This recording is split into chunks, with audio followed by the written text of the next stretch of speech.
লাগবে অবচয় সহ, সেইটাই আপনার আবেদন করবেন বন্ডে এসে ওই সহগ অনুযায়ী। তারপরে বন্ড কি করবে, সেই পণ্যটা আপনার খরচ করার জন্য যে অনুমোদনটা দিবে সেটাই হলো ইউটিলাইজেশন পারমিশন। এই ইউপি হলো ইউটিলাইজেশন ডিক্লারেশন। এটা আপনার সংশ্লিষ্ট প্রতিষ্ঠান বিজিএমই তে সাবমিট করতে হয় তার কাপড়ের ব্যবহার দেখিয়ে, এবং কাপড় এবং প্লাস অন্য অন্য ওই ওই পণ্য প্রোডাক্ট বানাতে, শার্ট বানাতে, প্যান্ট বানাতে যা কিছু লাগবে প্রতিটারই খরচ দেখিয়ে যেটা বিজিএমই তে সাবমিট করবে। বা বিকেএমই হলে যদি নিট ফ্যাব্রিক্স এর বিষয় আসে তাহলে নিট ওয়ার্স অ্যাসোসিয়েশনে সাবমিট করবে। হ্যাঁ, তখন তারা এটাকে কি করে অনুমোদন দেয়। এই অনুমোদনটা হলো ইউডি। আর ইউপি হলো যে আপনার প্রচ্ছন্নের ক্ষেত্রে তার যে এক্সেসরিজ প্রতিষ্ঠান, সেই এক্সেসরিজ প্রতিষ্ঠানে পণ্য উৎপাদনে উপকরণগুলো ব্যবহারের যে অনুমোদন সেটা দেয় বন্ড কমিশনার। সেটাই হলো ইউপি। এই আর কিছু না, দুইটাই হলো আপনার বন্ডে আপনার যে পণ্যগুলো, পণ্য বলতে এখানে উপকরণগুলো ঢুকালেন সেইটার ব্যবহারের করার অনুমোদন, ব্যবহার করার অনুমোদনটা হলো মূল রপ্তানিকারক, একটা হলো প্রচ্ছন্ন রপ্তানিকারক। প্রচ্ছন্ন, হ্যাঁ, মূলটার ক্ষেত্রে বলছি আমরা কি ইউডি, আর প্রচ্ছন্নের প্রচ্ছন্নের জন্য ক্ষেত্রে বলছি ইউপি, ইউটিলাইজেশন পারমিশন। এই ইউডিটা লাগে বিজিএমই থেকে অনুমোদন, আর ইউপিটা লাগে বন্ড কমিশনার বন্ড থেকে কমিশনার অনুমোদন। কোন এক থ্যাংক সময় ইউ আপনার স্যার। ইউডিটাও বন্ড কমিশনারটাই করতেন, কিন্তু আপনার এই যে 2003 সম্ভবত, সময়টা হয়তো বেশ কম হতে পারে, এই যখন তারা মনে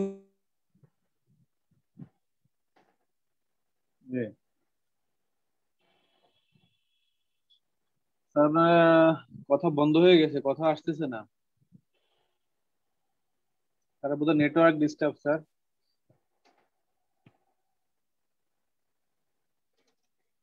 ইব্রাহিম স্যারের বোধহয় নেটওয়ার্ক ডিস্টার্ব। জি ভাই, একটু লাইনে থাকেন। হ্যাঁ, একটু লাইনে থাকেন।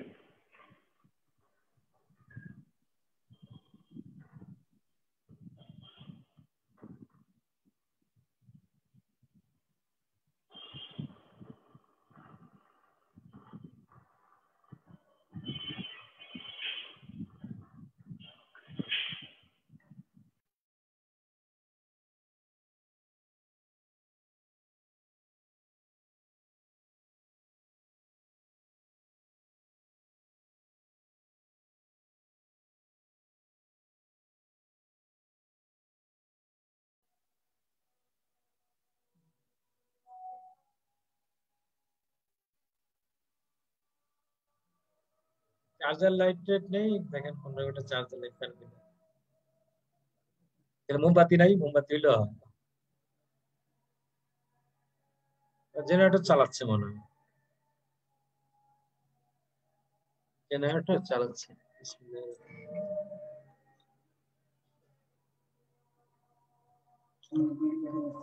হ্যাঁ, বুঝতে পারছেন তো? আচ্ছা, আপনারা কি শুনতে পাচ্ছেন সবাই? একটু আমাদের এখানে কারেন্ট নাই, এখন শোনা যাচ্ছে শুনতে পাচ্ছেন স্যার? স্যার আমার একটা প্রশ্ন ছিল, তাহলে কি এখন মূল আলোচনা শুরু করব?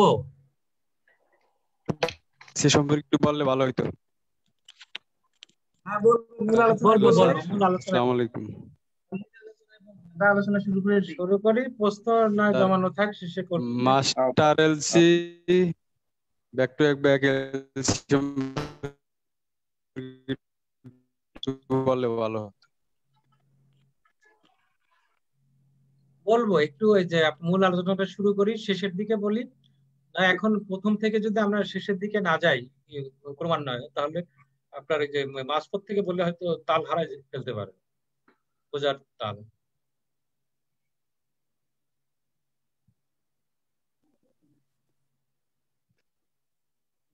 তাহলে মোটামুটি সবাই তো লাইনে আছেন, আমি বিসমিল্লাহ করে শুরু করতেছি।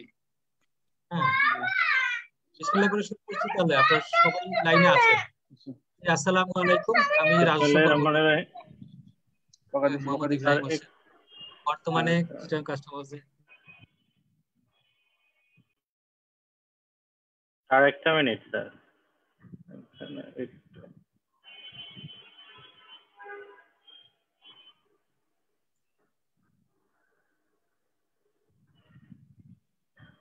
সবার একটু দৃষ্টি আকর্ষণ করতেছি যে আজকে আমাদের হচ্ছে অষ্টম বেসের ব্যাডটেক কাস্টম ট্রেনিং হাউস এর অষ্টম বেস কাস্টম অ্যান্ড বন্ড ম্যানেজমেন্টের উপর আজকে হচ্ছে চতুর্থ ক্লাস। আজকের ক্লাসের বিষয়টা হচ্ছে বন্ড ম্যানেজমেন্ট। বন্ড ম্যানেজমেন্টের উপরে আজকে আমাদের ক্লাস নিচ্ছেন হচ্ছে ইব্রাহিম হোসেন স্যার। ইব্রাহিম স্যার সম্পর্কে আপনারা অনেকেই জানেন যে উনি কাস্টমস এবং বন্ড আইন সম্পর্কে ওনার অনেক দক্ষতা এবং অনেক অভিজ্ঞতা রয়েছে। এই বিষয়ে উনি আমাদের সাথে আজকে বন্ড ম্যানেজমেন্টের উপরে উনি ক্লাস নেবেন। আমাদের এই ক্লাসটা আজকে একটু প্রথম আমরা একটু ফেসবুকে এবং ইউটিউবে আমরা লাইভ দিচ্ছি। আপনারা এখানে যারা সরাসরি জুমে সম্পৃক্ত আছেন তাদের প্রতি আমার একটু রিকোয়েস্ট থাকবে যে আপনারা অবশ্যই মিউট করে থাকবেন। আপনাদের যদি কোনো প্রশ্ন থাকে, কারো যদি কোনো কোয়েশ্চেন থাকে, আপনারা অবশ্যই নোট করে থাকবেন। আপনাদের প্রশ্ন সবার প্রশ্ন নেওয়া হবে, সেটা হলো ক্লাসের শেষে। ক্লাসের ভিতরে আপনারা যদি প্রশ্ন করেন তাহলে হয়তো আমাদের যে রেগুলার যে ক্লাসের যে এটা আছে এটা হয়তো আমরা সঠিকভাবে পাবো না এবং ভিডিওটা পাবো না। আপনাদের একটু সকলের একটু সহযোগিতা চাইবো যে আপনারা একটু আমাদেরকে সহযোগিতা করবেন। তো আমি ধন্যবাদ জানাচ্ছি ইব্রাহিম স্যারকে। ইব্রাহিম স্যারের সাথে আছেন এখানে আবু সুফিয়ান স্যার, উনি আমাদের সাথে আছেন, এবং এর সাথে আমাদের সাথে জয়েন করবেন হচ্ছে আসিফ আহমেদ, কর্মকর্তা এলটিও, এবং শাকের আহমেদও উনি আজকে আমাদের সাথে জয়েন করতে পারেন। তো ইব্রাহিম হোসেন স্যারকে রিকোয়েস্ট করবো আপনার যে মূল্যবান ক্লাসটা স্যার শুরু করতে পারেন।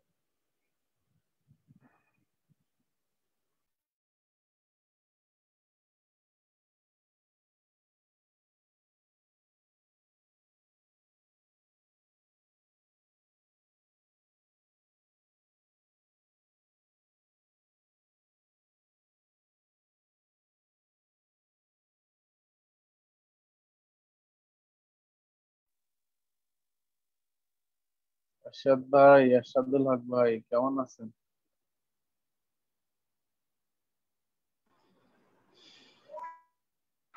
ক্লাসের পরে ভাই আমি আপনাদের রিকোয়েস্ট করছি কেউ আনমিউট করবেন না। যদি কেউ আনমিউট করেন আমি গ্রুপ থেকে বের করে দিব।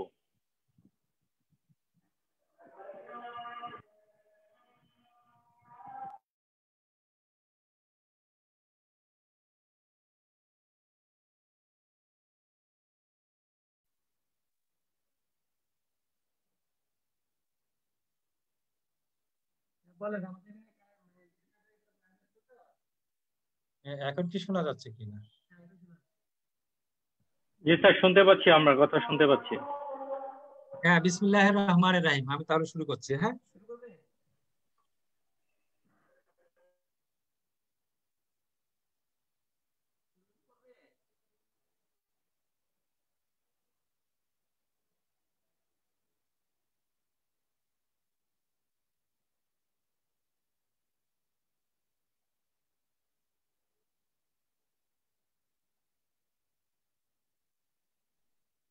হ্যালো, আসসালামু আলাইকুম।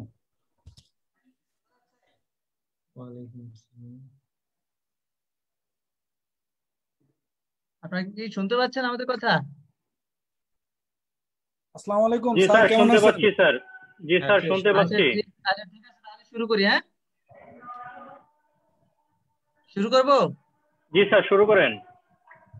এইবার আমি বিসমিল্লাহির রহমানির রহিম। আচ্ছা, বন্ডেড ওয়্যারহাউস ব্যবস্থাপনা। এই বন্ড আসলে কি জিনিস? বন্ড বন্ড বলতে আমরা সাধারণত বুঝি যে এমন একটা জায়গা যেখানে আপনার পণ্যগুলো এনে রাখা হবে, কিন্তু কোনো রকম শুল্ক করাদি পরিশোধ করা হবে না প্রাথমিক অবস্থায়। পরবর্তীতে যদি আপনার এইটা পণ্যটা যদি দেশীয় উপভোগের জন্য হয় তাহলে আপনার শুল্ক পরিশোধ করে খালাস করতে হবে দেশের অভ্যন্তরে। আর যদি এক্সপোর্ট করতে হয়, এক্সপোর্ট করা হলে পরবর্তীতে যে এক্সপোর্টের বিপরীতে যদি আপনার প্রসিড রিয়ালাইজেশন হয়, দ্যাট ইজ বৈদেশিক মুদ্রা যদি রিয়ালাইজ হয়ে যায়, তখন আর তার প্রতি আর কোনো বাধ্যবাধকতা থাকে না। মানে সে যে সিস্টেমে পণ্যটা ছিল বন্ডে রেখেছিল এবং সেটার যা করণীয় সেটা করে আবার দেশের বাইরে এক্সপোর্ট করেছে, বৈদেশিক মুদ্রা এসছে, সুতরাং এই ফাংশনটা শেষ। এই বন্ড ব্যবস্থাপনা পৃথিবীতে প্রথমেই এসছে আপনার ইংল্যান্ডে 1733 সালে। রবার্ট ওয়ালপোল, ইংল্যান্ডের তিনি তৎকালীন প্রধানমন্ত্রী ছিলেন, তিনি এই ব্যবস্থাপনাটা বিশ্বে প্রথম এনেছেন।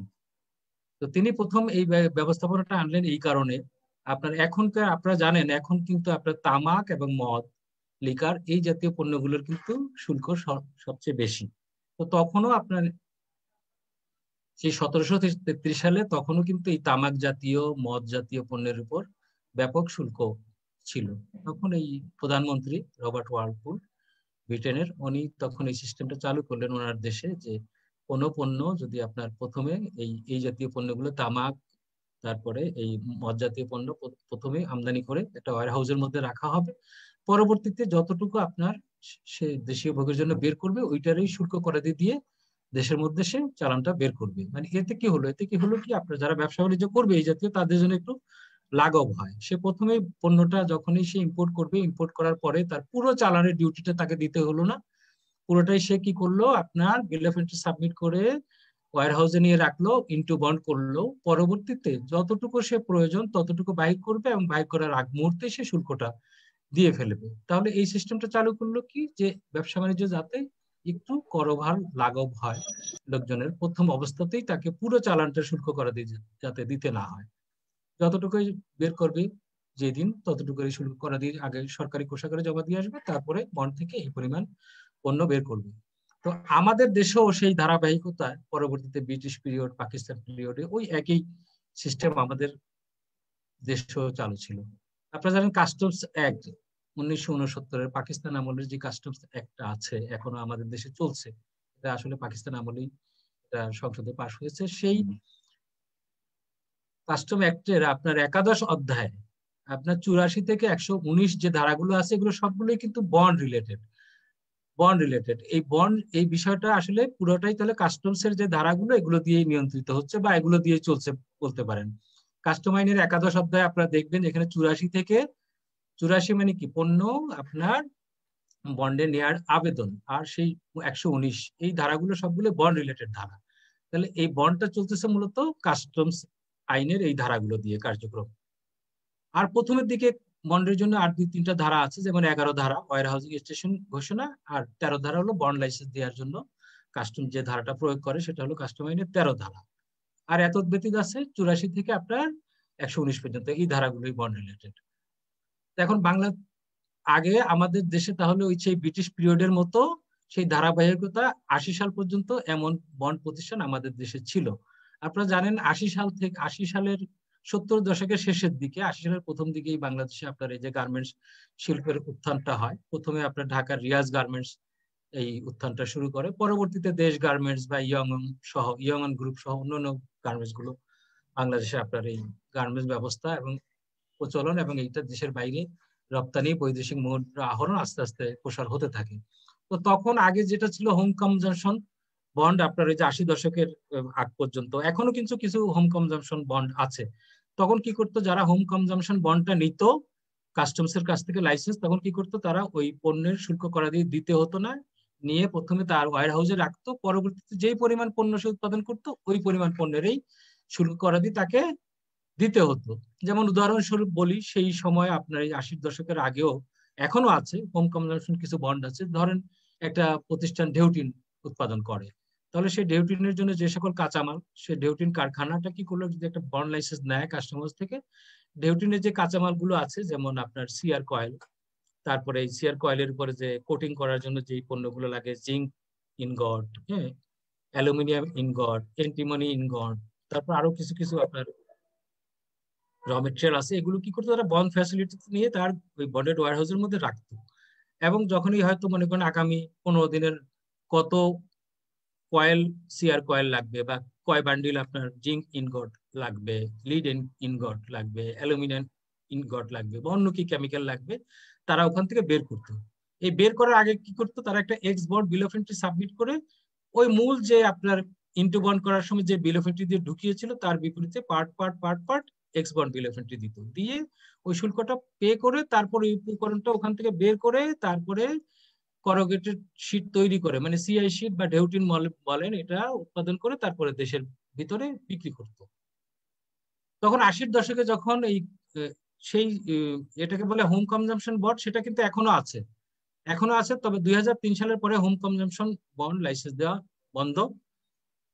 তো এখন 80-র দশকে যেটা বললাম গার্মেন্টস শিল্প যখন আসলো তখন তারা দেখলো যে বাংলাদেশে হোম কনজাম্পশন বন্ড বলে একটা ব্যবস্থা আছে, যেখানে পণ্য শুল্ক করা দিয়ে ছাড়া এনে রাখতে পারে এবং এখান থেকে বের করে আবার কি করে দেশের ভিতর ভোগ করবে এবং এক্সপোর্ট বিল অফ এন্ট্রি দিয়ে শুল্ক করা দিয়ে পে করে তারপরে দেশের ভিতরে ব্যবহার করার জন্য বের করতে পারে। তখন গার্মেন্টস আলারা দেখলো যে কি এই সুবিধাটা আমরাও নিতে পারি, আমরাও যদি একটা লাইসেন্স নেই তাহলে কি করব, আমরা গার্মেন্টস এর জন্য আপনার যে সকল র মেটেরিয়াল লাগবে সবকিছু আমরা দেশের মধ্যে নিয়ে আসবো, এনে আমরা ওই ওয়্যার হাউসের মধ্যে রাখবো। এখান থেকে তারপর কি করব, আপনার এক্সপোর্ট করব, পণ্য বানায় এক্সপোর্ট করব। যখন এক্সপোর্ট করতে পারবো, যথাযথ এক্সপোর্ট করতে পারবো, এই এক্সপোর্টের বিপরীতে আপনার নিয়ে আসবো, বৈদেশিক মুদ্রা নিয়ে আসবো, তখন এই কাস্টমসকে দেখাবো, দেখেন আপনি আমাকে যে এই পরিমাণ র মেটেরিয়াল আমি আপনার কাছ থেকে ইন্টারবন্ড করে নিয়ে আসছিলাম, এগুলোই আমি আবার উৎপাদিত পণ্য তৈরি করে শার্ট প্যান্ট যা যা বলেন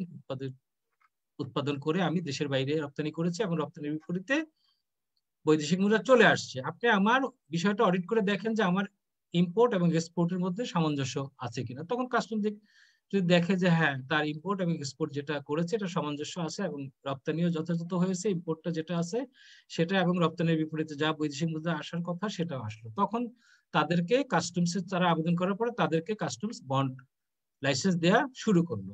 এটা অবশ্য রাষ্ট্রীয় পলিসিও তখন ওইদিকে মোড় নিল যে না, তাহলে কিছু শিল্প যদি আমরা এইভাবে ফ্যাসিলিটি দেই তাহলে আমাদের দেশে বৈদেশিক মুদ্রাও আসবে, কিছু লোকের কর্মসংস্থানও হবে। সেই উদ্দেশ্য করে আপনার এই বিষয়টা, এই বন্ড লাইসেন্সের বিষয়টা এসে গেল রাষ্ট্রীয়ভাবে, জাতীয় রাজস্ব বোর্ড আদেশ নির্দেশ জারি করতে লাগলো। আর বন্ডের যে রিলেটেড ধারাগুলো তো আগেই কাস্টম আইনে ছিল, এখানে তো আর অন্য কিছু না। তখন সেই আলোকেই আমরা কি করলাম, কাস্টমস বন্ড লাইসেন্স বিভিন্ন প্রতিষ্ঠানকে দেয়া শুরু করলো এবং বন্ডিং কার্যক্রম শুরু হয়ে গেল এবং সেইটাই এখন পর্যন্ত চলে আসে। এই আর কিছু না, এখানে নতুন কিছুই নেই। আপনার এই জিনিসটা আপনার সেই 80 সাল থেকেই চলে আসতেছে, সেই জিনিসটাই এখন আমরা আজকে আলোচনা করব মূলত। হ্যাঁ, এখন এই স্লাইড এখানে যাই, বন্ডেড ওয়্যার হাউস যে সকল বিষয়ে আলোচনা, আজকে যে সকল বিষয়ে আমরা এখানে আলোচনা করব সেটা হলো আপনার এই যে bonded warehouse system in বাংলাদেশে বন্ডেড ওয়্যার হাউস সিস্টেমটা কিভাবে কাজ করে। মোটামুটি এখন আমি যা বলেছি এর ভিতর কিছু বুঝতেই পেরেছেন। এর মধ্যে এখন আমাদের দেশে দুই ধরনের বন্ডেড কার্যক্রম এখনো টিকে আছে, যেমন ওই আগের যে সিস্টেমটা ছিল হোম কনজাম্পশন সেটাও টিকে আছে, আর পাশাপাশি রপ্তানিমুখী শিল্পের জন্য আপনার বন্ড লাইসেন্স দেওয়ার পরে যে সিস্টেম কিভাবে কাজ করে সেটা ও টিকে আছে। সেখানে কি আপনার যদি সরাসরি রপ্তানিকারক হয় তাহলে তিনি পণ্য আমদানি করবেন বা সংগ্রহ করে পণ্য উৎপাদন করে দেশের বাইরে থ্রো করবেন। আবার একই রকম যিনি প্রচ্ছন্ন আছেন তিনিও আপনার রপ্তানিকারক পিছন থেকে করবেন, তিনি কি করবেন, ওই সরাসরি রপ্তানিকারককে তার উৎপাদিত এক্সেসরিজ পণ্যগুলো তাকে দেবেন, তিনি ওই মূল পণ্যের সাথে এই এক্সেসরিজ গুলো আপনার দেশের বাইরেই পাঠিয়ে দেবেন। মূলত এইভাবেই ফাংশনটা করে। তো আমাদের দেশে এই যে আমরা যা আলোচনা করবো এর মধ্যে, তাহলে বাংলাদেশে বন্ড সিস্টেমটা কিভাবে কাজ করে সেটা আলোচনা করব, তারপরে কত ধরনের বন্ডেড ওয়্যার হাউস আছে আমাদের দেশে সেটা আলোচনা করব, স্পেশাল বন্ডেড ওয়্যার হাউস নিয়ে আলোচনা করব, সুপারভাইজড বন্ডেড ওয়্যার হাউস এটা হলো কি চামড়া বা ট্যানারি কিছু শিল্প প্রতিষ্ঠান আছে, চামড়া জাতীয় চামড়ার জুতো ফ্যাক্টরি বা কিছু আপনার ট্যানারি শিল্প প্রতিষ্ঠান আছে, এরা কি করে পণ্যগুলো ইম্পোর্ট করার পরে এরা ইউডিও নেয় না, ইউপিও নেয় না, তারা আপনার একটা খরচের, তারা ওই পণ্য তৈরি করতে তার কি পরিমাণ র মেটেরিয়াল সে ব্যবহার করবে তার একটু অনুমোদন আমাদের কাছ থেকে নেয়, খরচের অনুমোদন।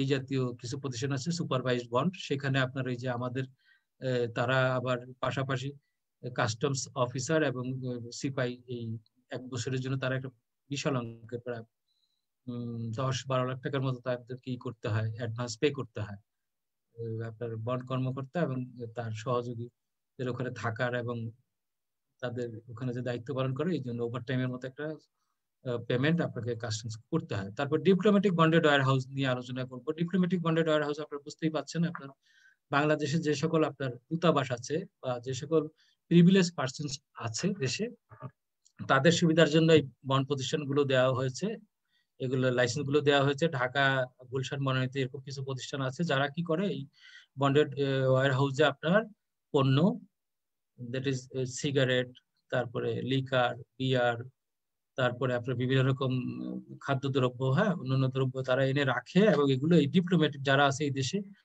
আপনার কূটনীতিক যারা আছে বিদেশি, আপনার রাষ্ট্রদূত এবং রাষ্ট্রদূতের সাথে যারা আছে বিদেশি আপনার দূতাবাসের কর্মকর্তা, তারা এখান থেকে পণ্য কিনতে পারে।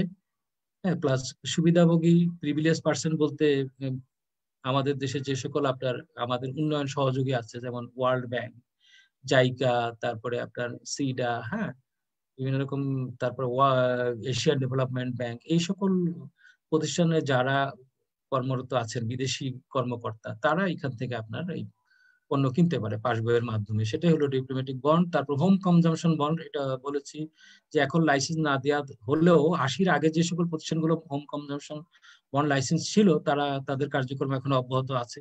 বেশ কিছু হোম কনজাম্পশন বন্ড আছে এখনো আমাদের দেশে, চিনি আছে, চিনি শিল্প আছে, তারপরে ব্রিটিশ আমেরিকান টোবাকোর আপনার সিগারেটের একটা বিষয় আছে, তারপরে আরো কয়েকটা সিমেন্টেরও বোধহয় 1-8টা থাকতে পারে এরকম। এখানে কি করে, এখানে হলো আপনার যখন ইন্টু বন্ড করে তখন তারা শুল্ক করাদি পেমেন্ট করে না, তারপরে যখনই যতটুকু তার ব্যবহারের জন্য সে ওখান থেকে বের করবে সেটার এই শুল্ক পেমেন্ট করে এক্স বন্ড দিয়ে দিয়ে আপনার এখান থেকে বের করে দেশীয় দেশের ভোগের জন্য বিক্রি করবে, মানে দেশে বাজারজাত করবে বা দেশের আপনার সে চাহিদা মোতাবেক এটা দেশের অভ্যন্তরে বিক্রি করবে। সেগুলোই হলো হোম কনজাম্পশন বন্ড। আর ডিম এক্সপোর্টার আন্ডার বন্ড, এটা আগে একটু ধারণা দিয়েছি আপনার, ওই যে প্রচ্ছন্ন রপ্তানিকারক, যেগুলো প্রচ্ছন্ন রপ্তানিকারক মানে এক্সেসরিজ প্রতিষ্ঠান, তারা মূল যে স্পেশাল বন্ডেড ওয়্যার হাউস বা মূল যে শতভাগ রপ্তানিমুখী প্রতিষ্ঠান আছে সেখানে সে আপনার বিভিন্ন রকমের এক্সেসরিজ সে সরবরাহ করবে। তারপর bonded warehouse licensing procedure, কিভাবে মানে বন্ড লাইসেন্স আমরা দেই বা বন্ড লাইসেন্স দিতে কি কি আপনার নিয়ম নীতি আছে, কি কি দলিলাদি পেশ করতে হয়, হ্যাঁ, এই বিষয়গুলো। তারপর জেনারেল বন্ড কি জিনিস, হ্যাঁ, তারপরে ইপিজেড বন্ড, ইপিজেড এ আপনার যে বন্ডেড ইপিজেড এর যে সকল প্রতিষ্ঠান আছে এগুলো মূলত সবগুলোই বন্ডেড ওয়্যার হাউস প্রতিষ্ঠান, হ্যাঁ, সেটা প্রচ্ছন্ন হতে পারে বা সরাসরি হতে পারে, সেখানেও কিভাবে লাইসেন্স দিই সে বিষয়টা আলোচনা করব। তারপরে যাই, আচ্ছা এখানে একটা দেখেন ওয়্যার হাউসের একটা ধারণা দেওয়া হয়েছে যে এই ওয়্যার হাউসটার ভিতরে পণ্য কিভাবে থরে থরে সাজিয়ে রাখা হয়েছে।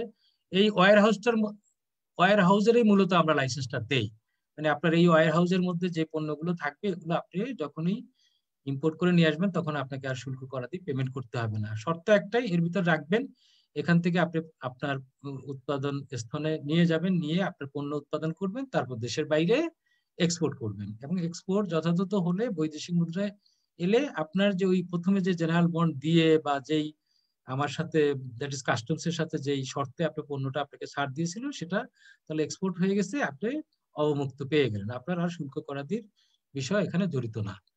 হ্যাঁ, যদি আপনি এক্সপোর্ট করতে ফেল করেন তখন আপনার কাছে এই যে পণ্যগুলো উপকরণ নিয়ে আসছিলেন সেই শুল্ক করা দিতে আদায়ের ব্যবস্থা নেওয়া হবে। এই পুরো ব্যবস্থাপনাটা আসলে বন্ডেড ওয়্যার হাউস এইভাবেই।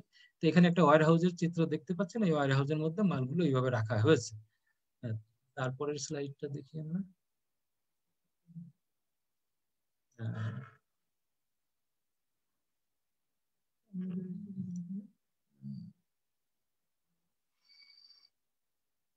জায়গাগুলো আপনি ফিরে আসেন আবার।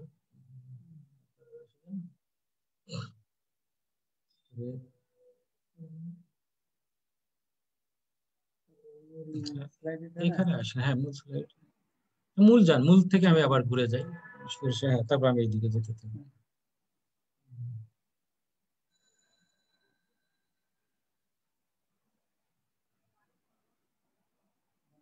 এখানে বন্ডেড ওয়্যার হাউস আসলে কি জন্য মানে আপনার প্রতিষ্ঠা হয়েছে বাংলাদেশে সেটা আমি প্রথমে বলে ফেলেছি। এখানে হলো যে কি আপনার এই যে রপ্তানিমুখী শিল্প হলো, রপ্তানিমুখী শিল্প হওয়ার পরে কি করলো, আপনার পণ্য নিয়ে আসলেন, উপকরণ নিয়ে আসলেন, এক্সপোর্ট করলেন, দেশে বৈদেশিক মুদ্রা আসলো, প্লাস দেশের উন্নয়ন হলো, প্লাস লোকজনের কর্মসংস্থান হলো। এইগুলোর জন্যই মূলত বন্ডেড ওয়্যার হাউস ব্যবস্থাপনাটা, এই পদ্ধতিটা আমাদের দেশে টিকে আছে। আর রপ্তানিমুখী শিল্পের জন্য এই গুরুত্বপূর্ণ, কারণ সুবিধা রপ্তানিকারদের সক্ষমতা বাড়াতে সহযোগিতা করবে, এই বিষয়গুলোই। তারপরে যে এটা আছে, এই যে কাস্টম আইনে যেটা বলেছি আমি আগে 84 থেকে 119 ধারার মধ্যেই আপনার সব বিষয়গুলো বন্ডেড ওয়্যার হাউস ব্যবস্থাপনার সব বিষয়গুলো এখানেই আছে, আপনারা একটু পরে দেখলে বুঝে যাবেন। তো আর এই বন্ড চলে মূলত এই ধারাগুলো দিয়ে, কাস্টম আইনের এই 84 থেকে 119 ধারা, আর প্রথম দিকে আছে 11 আর 13 ধারা, এই ধারাগুলো দিয়ে। আর অপরাধ যদি করে থাকেন তাহলে সেই ক্ষেত্রে 156 কিছু ধারা আছে, 156, 51, 51 ক, 60, ওই ধারাগুলো দিয়ে আপনার ব্যবস্থা নেওয়া হয়, বা দ্যাট ইজ শাস্তিযোগ্য অপরাধ করলে সেই শাস্তি অনুযায়ী দণ্ডাদেশ দেওয়া হয়। এই আর এই বন্ড চলে মূলত কিছু আপনার এনবিআর এর কিছু আদেশ নির্দেশ আছে, বন্ডের কিছু আদেশ নির্দেশ আছে, এনবিআর এর কিছু এসআরও আছে, কিছু অনেক সময় যে বিভিন্ন স্টেক হোল্ডারদের সাথে বৈঠক হয়, বৈঠকের যে ইটা আসে, উভয়ের বৈঠকের ফলে যে মিনিস্টার বের হওয়ার পরে যে কোন কাজটা কিভাবে করতে হবে বন্ডের, সেইখানকারও কিছু আদেশ নির্দেশ, সেইগুলো দিয়ে মূলত এই বন্ড ব্যবস্থাপনাটা চলে, বা বন্ডের অফিসটা চলে, বা ওই অফিসের কার্যক্রমগুলো এগুলো দিয়ে করতে হয়।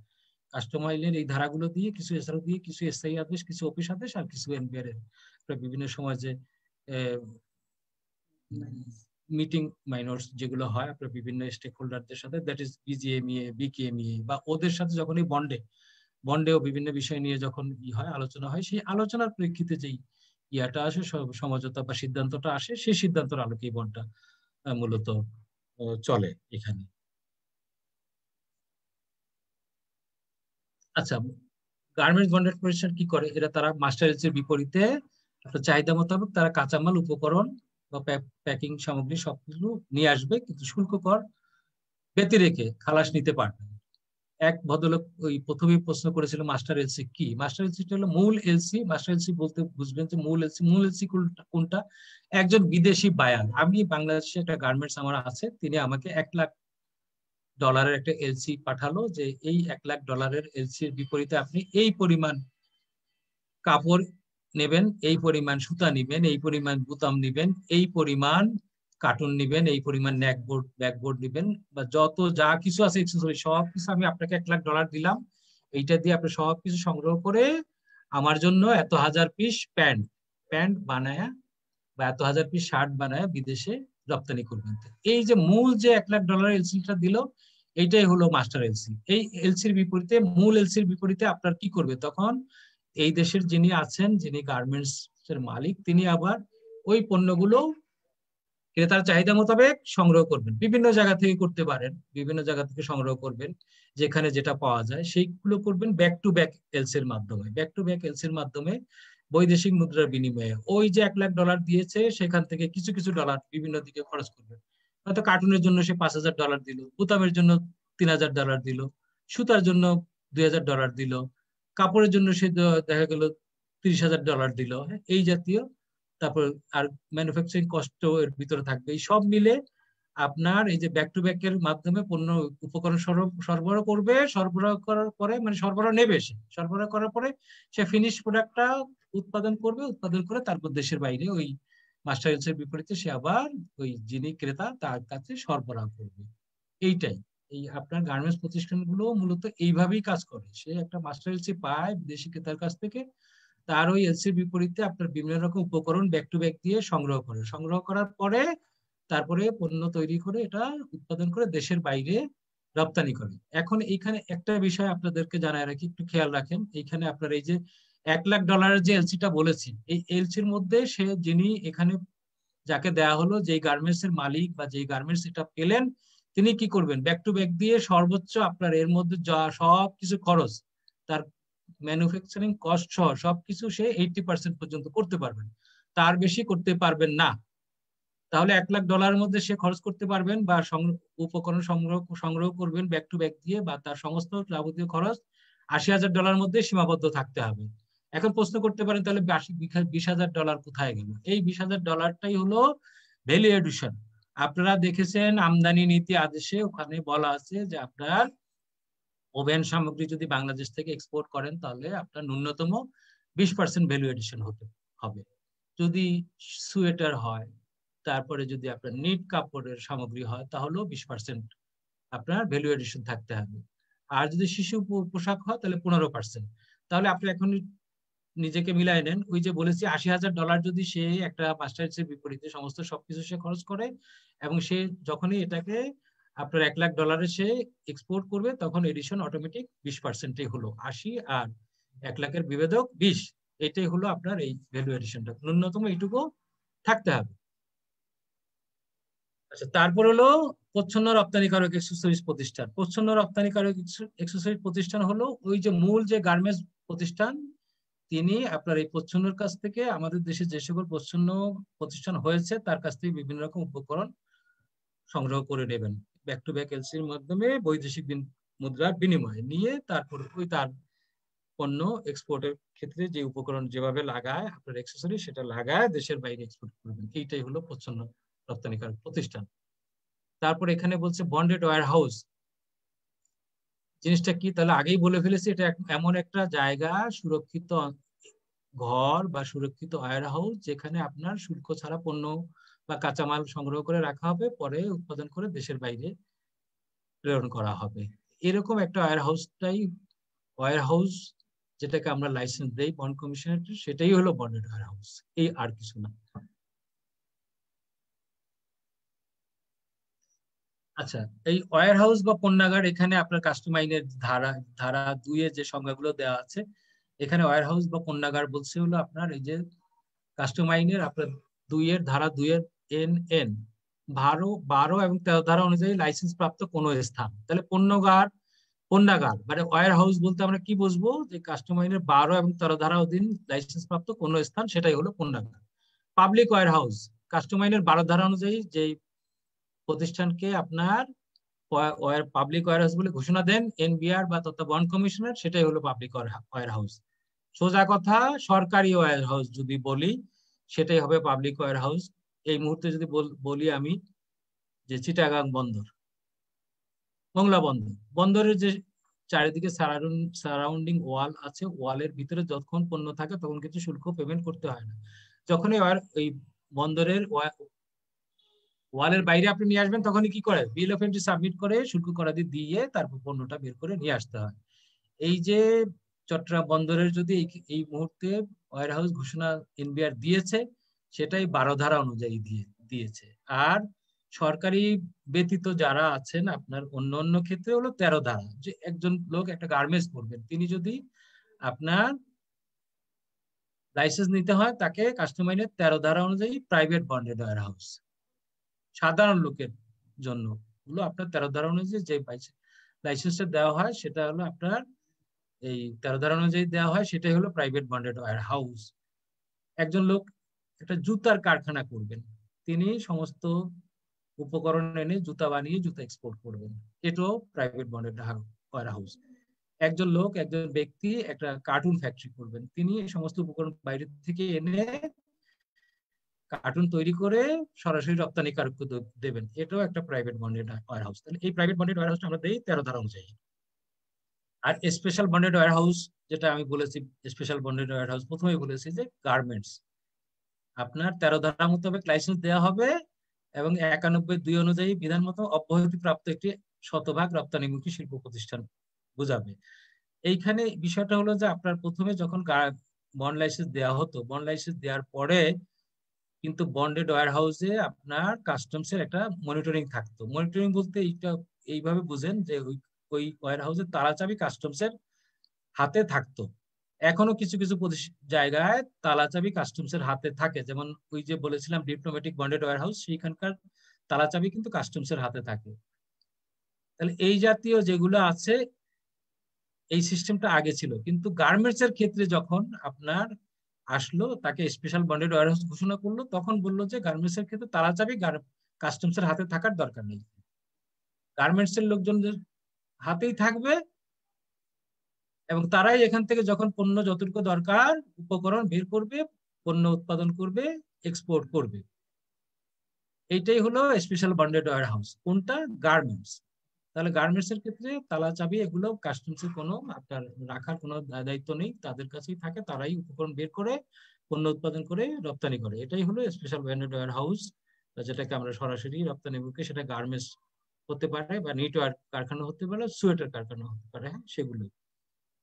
আচ্ছা, তারপর warehouse station. Warehouse station একটা গুরুত্বপূর্ণ ধারা কাস্টম আইনের আপনার 11 ধারা অনুযায়ী কোনো এলাকায় যদি আপনার কোনো বন্ড প্রতিষ্ঠান দিতে হয় বা করতে হয় বা অনুমোদন দিতে হয়, লাইসেন্স দিতে হয়, তাহলে ওই এলাকাটাকে আগে কাস্টম আইনের 11 ধারা অনুযায়ী ওয়্যার হাউজিং স্টেশন ঘোষণা করতে হয়। ওয়্যার হাউজিং স্টেশন ঘোষণা করা না হলে ওই স্থানে কাস্টমসের কার্যক্রম করা যায় না, সেটা যেভাবেই হোক, আপনার সেই পাবলিক হোক আর প্রাইভেট হোক।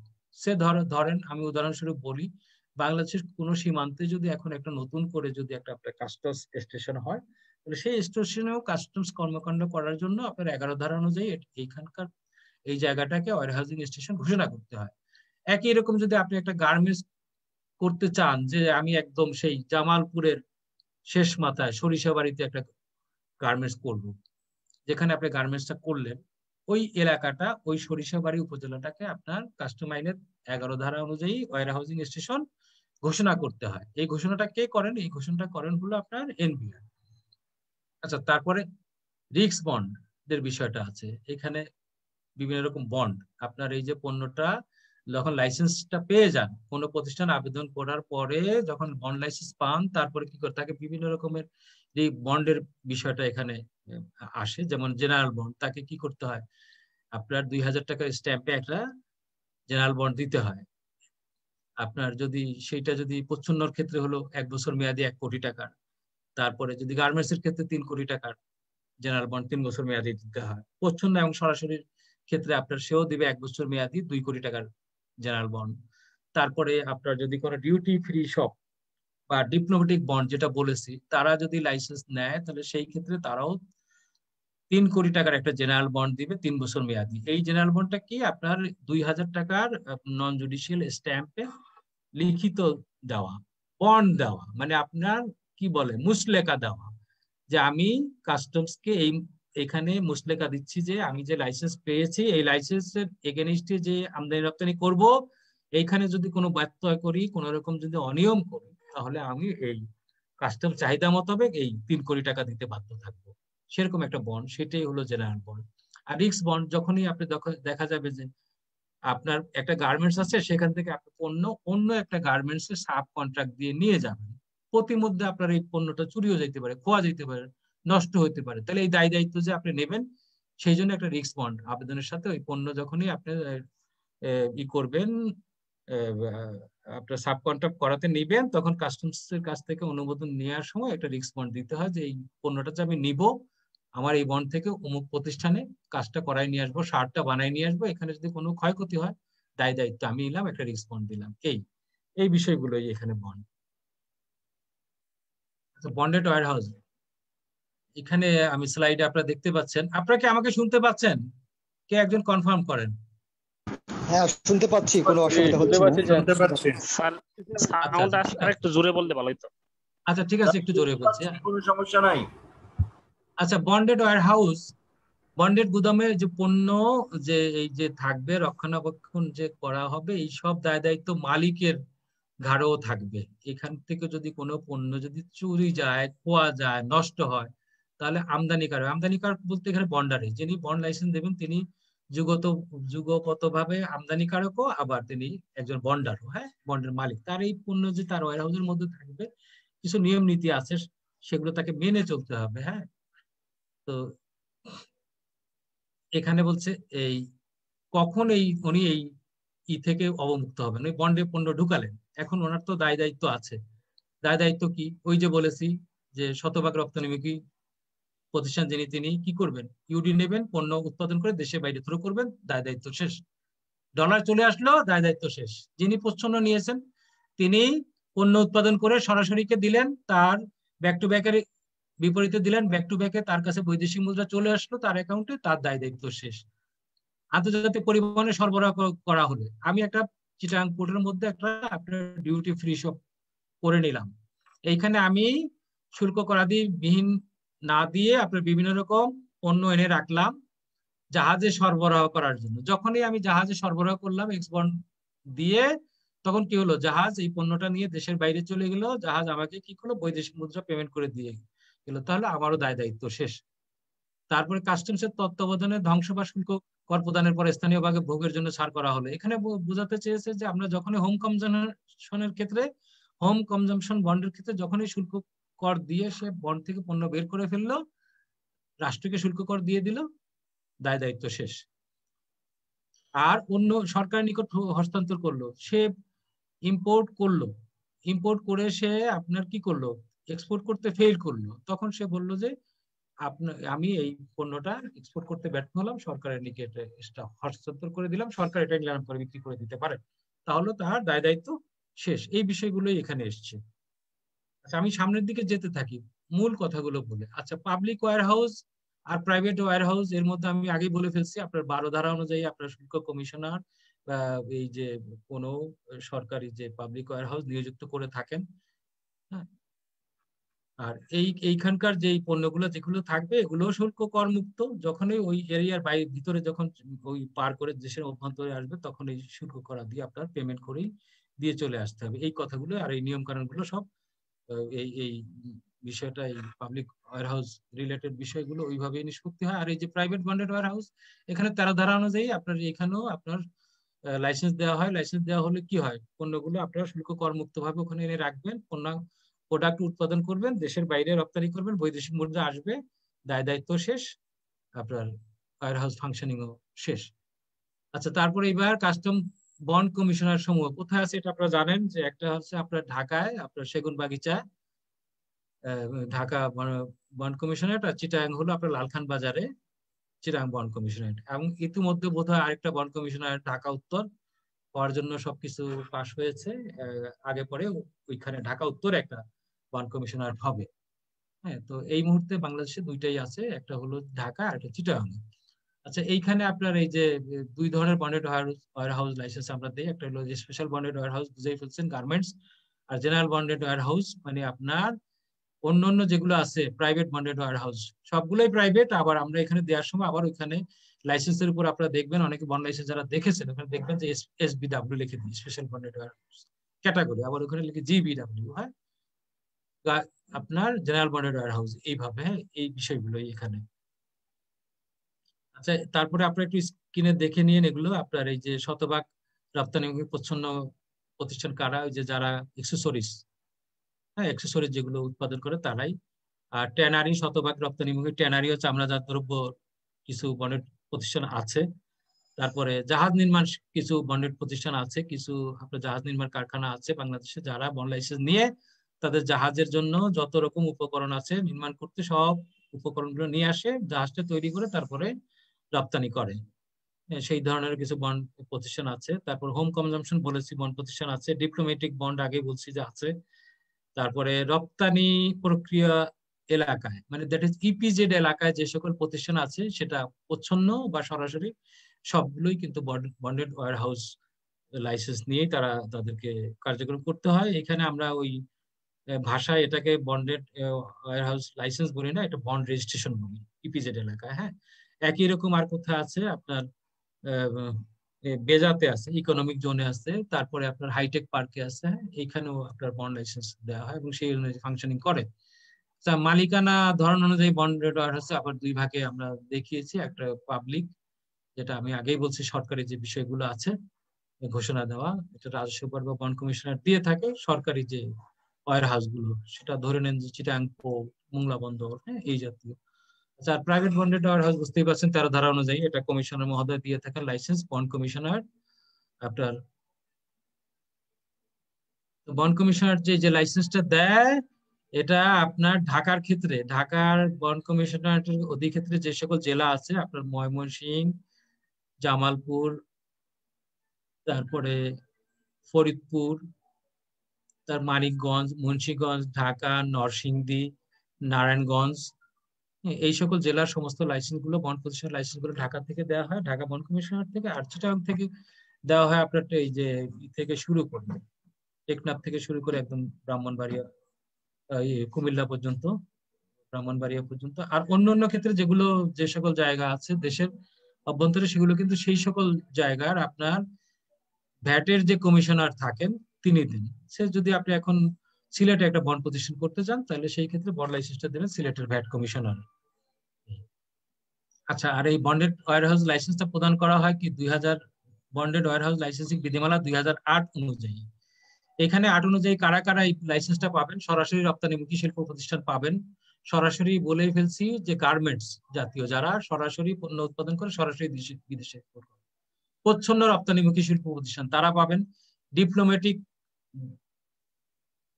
বন্ড যেটা বলেছি, সেই সকল ডিপ্লোম্যাটিক বন্ডের জন্য লাইসেন্স পাবেন। ডিউটি ফ্রি শপের জন্য পাবেন, ডিউটি পেইড বন্ডের জন্য পাবেন। ডিউটি ফ্রি শপ আপনারা বিমানবন্দরে দেখেছেন, কিছু ডিউটি ফ্রি শপ আছে, এখান থেকে আপনার বাংলাদেশ থেকে কোনো বিদেশি যদি দেশ থেকে দেশের বাইরে যায় বা বিদেশ থেকে আসে দেশের অভ্যন্তরে আসতে চাইলে ডিউটি ফ্রি শপ থেকে আপনার এই পণ্য কিনে নিয়ে আসতে পারেন। সেই ক্ষেত্রেও বন্ড কমিশনার থেকে বন্ড লাইসেন্স দেওয়া হয়।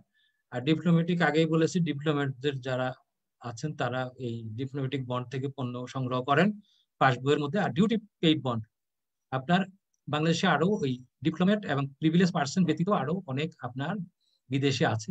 যেমন ধরেন ইপিজেড এলাকা কারখানায় বহুত বিদেশি মালিক থাকতে পারে, হ্যাঁ, বিদেশি কর্ম অফিসার থাকতে পারে ওই মালিকের অধীনে। তারা ইচ্ছা করলে আপনার এই ডিউটি পেইড বন্ড থেকে আপনার পণ্য কিনতে পারবেন। এই ডিউটি পেইড বন্ডেরও লাইসেন্স বন্ড প্রতিষ্ঠান থেকে দেওয়া হয়। আর ইপিজেড এলাকায়, ইপিজেড যেগুলো আছে বাংলাদেশে প্রায় 8টা ইপিজেড আছে। একটা বেসরকারি আছে আপনার এই যে জুলদিয়াতে, কোরিয়ান ইপিজেড। আর এর বাইরে যেগুলো আছে আপনার এই যে চট্টগ্রাম ইপিজেড আছে, তারপরে চট্টগ্রামে আরেকটা আছে কর্ণফুলী ইপিজেড, না, তারপরে কুমিল্লা ইপিজেড আছে, ঢাকা সাভার ইপিজেড আছে, নারায়ণগঞ্জে আছে আদমজি ইপিজেড আছে, ঈশ্বরদী ইপিজেড আছে, নীলফামারী ইপিজেড আছে। হ্যাঁ, এই ইপিজেড গুলো সবগুলো আপনার মোংলা ইপিজেড আছে। হ্যাঁ, এগুলোতে আপনার এই লাইসেন্স গুলো, যেগুলো লাইসেন্স বলতে এখানে আপনার বন্ড রেজিস্ট্রেশন, এটা আপনার দিয়ে থাকে বন্ড কমিশনারের।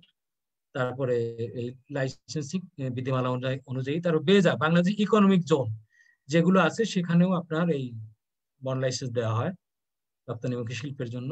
বেজা ইকোনমিক জোন বাংলাদেশে আপনারা জানেন, এর মধ্যে ইতিমধ্যে আপনার এই যে মেঘনা সোনারগাঁয়ে হয়েছে আপনার মেঘনা ইন্ডাস্ট্রিয়াল ইকোনমিক জোন। তারপরে আপনার মিরসরাই কাজ চলতেছে, হ্যাঁ, সবচেয়ে বড় ইকোনমিক জোনের। এরকম আশা করা যায় অদূর ভবিষ্যতে 100টা ইকোনমিক জোন হবে। এই ইকোনমিক জোনে যে সকল প্রতিষ্ঠান হবে তারাও আপনার বন্ড লাইসেন্স পাবে, নিয়ে নিতে পারবে এই লাইসেন্সিং বিধিমালা অনুযায়ী। তারপর হাইটেক পার্ক ঘোষিত যে সকল এলাকা আছে, ইতিমধ্যে বোধ হয় যে আপনার গাজীপুরের ওইদিকে একটা হাইটেক পার্ক ঘোষণা করা হয়েছে একটা জায়গায়। ওখানে যে সকল আপনার হাইটেক শিল্প প্রতিষ্ঠান হবে আপনার বন্ড লাইসেন্স পাবে। তারপরে এখানে দেখানো হয়েছে যে আপনার এই যে স্পেশাল বন্ডেড ওয়্যার হাউস আর এই যে জেনারেল বন্ডেড ওয়্যার হাউস কারা কারা আছে। হ্যাঁ, শতভাগ রপ্তানিমুখী শিল্প প্রতিষ্ঠান হবেন নিট গার্মেন্টস, সোয়েটার, এটা গেল স্পেশাল। আর এর বাইরে যেগুলো আছে সবগুলো আপনার জেনারেল বন্ডেড ওয়্যার হাউস। হ্যাঁ, এই চিত্রে দেখা যাচ্ছে। তারপর হলো কাস্টম বন্ড কমিশনের কার্যক্রম। এরা কাস্টম বন্ড কমিশন আসলে কি কাজ করে এটা জাস্ট আপনাদেরকে এমনি জানায় রাখি যে এখান থেকে বন্ড লাইসেন্স ইস্যু করা হয়, তারপরে লাইসেন্স এটা নবায়নও করে তারা। আবার যে লাইসেন্সের অধীনে যে আপনার যে আমদানি রপ্তানি সেইটা কি করে তারা আপনার মনিটর প্লাস অডিট করে। পরবর্তী বছরের জন্য আপনার আবার প্রাপ্যতা দেয়। মালিকানা পরিবর্তন করতে চাইলে সেখানে এসে মালিকানা পরিবর্তন করতে পারেন। তারপর স্থানান্তর আবেদন, কোন বন্ড প্রতিষ্ঠান লাইসেন্স পেয়েছে, এখন সে এক জায়গা থেকে আরেক জায়গায় যেতে চায়, স্থানান্তরের অনুমোদনটা সেটাও বন্ড কমিশনার করেন। জেনারেল বন্ড আপনার 3 বছর শেষ হয়ে গেছে গার্মেন্টস এর ক্ষেত্রে, বা 1 বছরের আপনার প্রচ্ছন্নের ক্ষেত্রে 1 কোটি টাকার জেনারেল বন্ড দিয়েছেন, আপনার 1 বছর শেষ হয়ে গেছে, পরবর্তী বছরের জন্য আবার বন্ড কমিশনারটা আসবেন, আবেদন করে আপনার পরবর্তী বছরের জন্য প্রাপ্যতা নেবেন। সেই ক্ষেত্রে যেহেতু আগের জেনারেল বন্ডটা শেষ হয়ে গেছে, আবার নতুন একটা জেনারেল বন্ড আপনি সম্পাদন করে দেবেন, সেটা অনুমোদন দেবে বন্ড কমিশনার। এটা বাৎসরিক অডিট তো বলে ফেলছি, অডিট করবে। হ্যাঁ, তারপরে স্থায়ী আন্ত বন্ড ট্রান্সফার করবে, বুঝছেন, এই জাতীয়। তারপরে আপনার এই যে আমদানি পণ্য খালাসের অনাপত্তি পত্র দিবেন। হ্যাঁ, তারপরে ব্যাংক গ্যারান্টি অবমুক্ত। ব্যাংক গ্যারান্টি কখন? যখন আপনার কোনো পণ্য, কোনো বন্ডেড ওয়্যার হাউস লাইসেন্সি যখন তার যে বার্ষিক প্রাপ্যতা আছে, প্রাপ্যতার অধিক যদি পণ্য নিয়ে আসে, তাহলে সেই ক্ষেত্রে সে আপনার বন্ড কমিশনারটা আবেদন করবে যে আমি যেহেতু প্রাপ্যতার অতিরিক্ত নিয়ে আসছি, আমাকে ব্যাংক গ্যারান্টির মাধ্যমে পণ্য খালাসের সুযোগ দেওয়া হয়, তাহলে দেওয়া হোক। তাহলে সেই ক্ষেত্রে আপনার বন্ড কমিশনার আপনার তাকে ব্যাংক গ্যারান্টির মাধ্যমে পণ্য খালাসে একটা অনুমোদন দেয়, সেই কাজটাও তারা করে। তখন ব্যাংক গ্যারান্টি দেওয়ার পরে যখনই পণ্যটা ব্যাংক গ্যারান্টির অনুকূলে নিয়ে যায়, তখন এক্সপোর্টের পরে আবার বন্ড কমিশনার থেকে প্রত্যয়নপত্র নিয়ে এসে যেই স্টেশন দিয়ে ব্যাংক গ্যারান্টি রাখা হয়েছিল সেটা আবার অবমুক্ত করার একটা বিষয় এসে যায়। সেই কাজটাও তারা ওখান থেকে করবেন, বন্ড কমিশনার থেকে আদেশ নির্দেশ দেবেন। আর লাইসেন্স তো জারি করবেন এই নতুন ফরম্যাটে। আর লিয়েন ব্যাংক সংযোজন।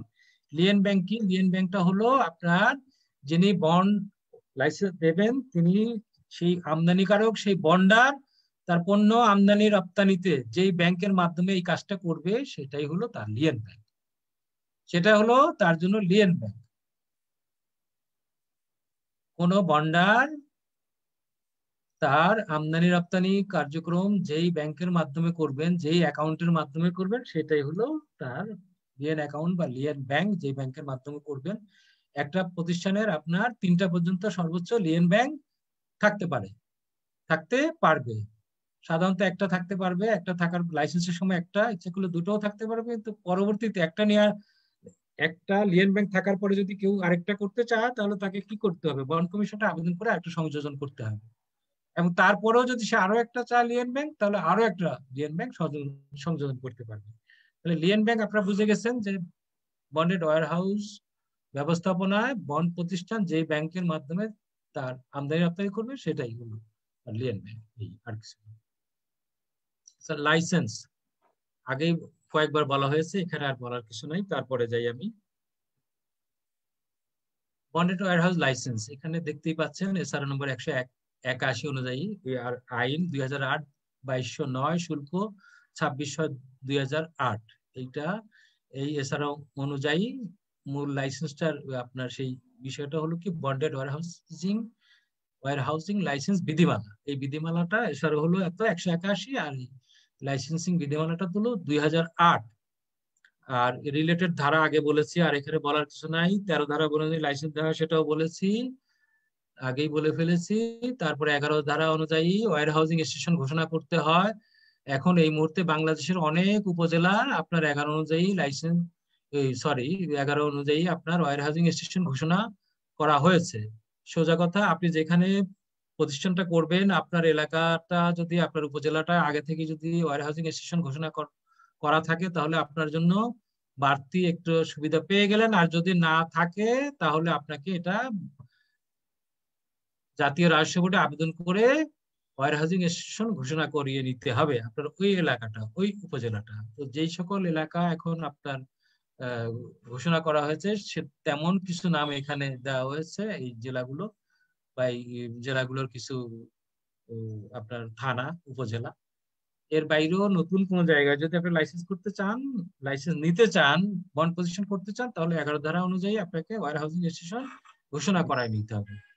এনবিআর আবেদন করবেন, এনবিআর আপনার এই ঘোষণাটা করবেন এসআরও জারির মাধ্যমে। আচ্ছা, তারপরে আপনার ওয়্যার হাউস লাইসেন্স দলিলাদি। এই লাইসেন্স নেওয়ার সময় আপনি কি কি দলিলাদি দিবেন, এইটা একটু আপনারা খেয়াল করে শুনবেন। হ্যাঁ, এখানে ক্রমান্বয়ে দেয়া আছে, সব আপনারা স্ক্রিনে দেখেন। নির্ধারিত ফর্মে আবেদনপত্র, এই নির্ধারিত ফর্মটা কোথায়? ওই লাইসেন্সিং বিধিমালা 2008-এর পরিশিষ্ট কতে ওখানে আপনার ফর্ম আছে।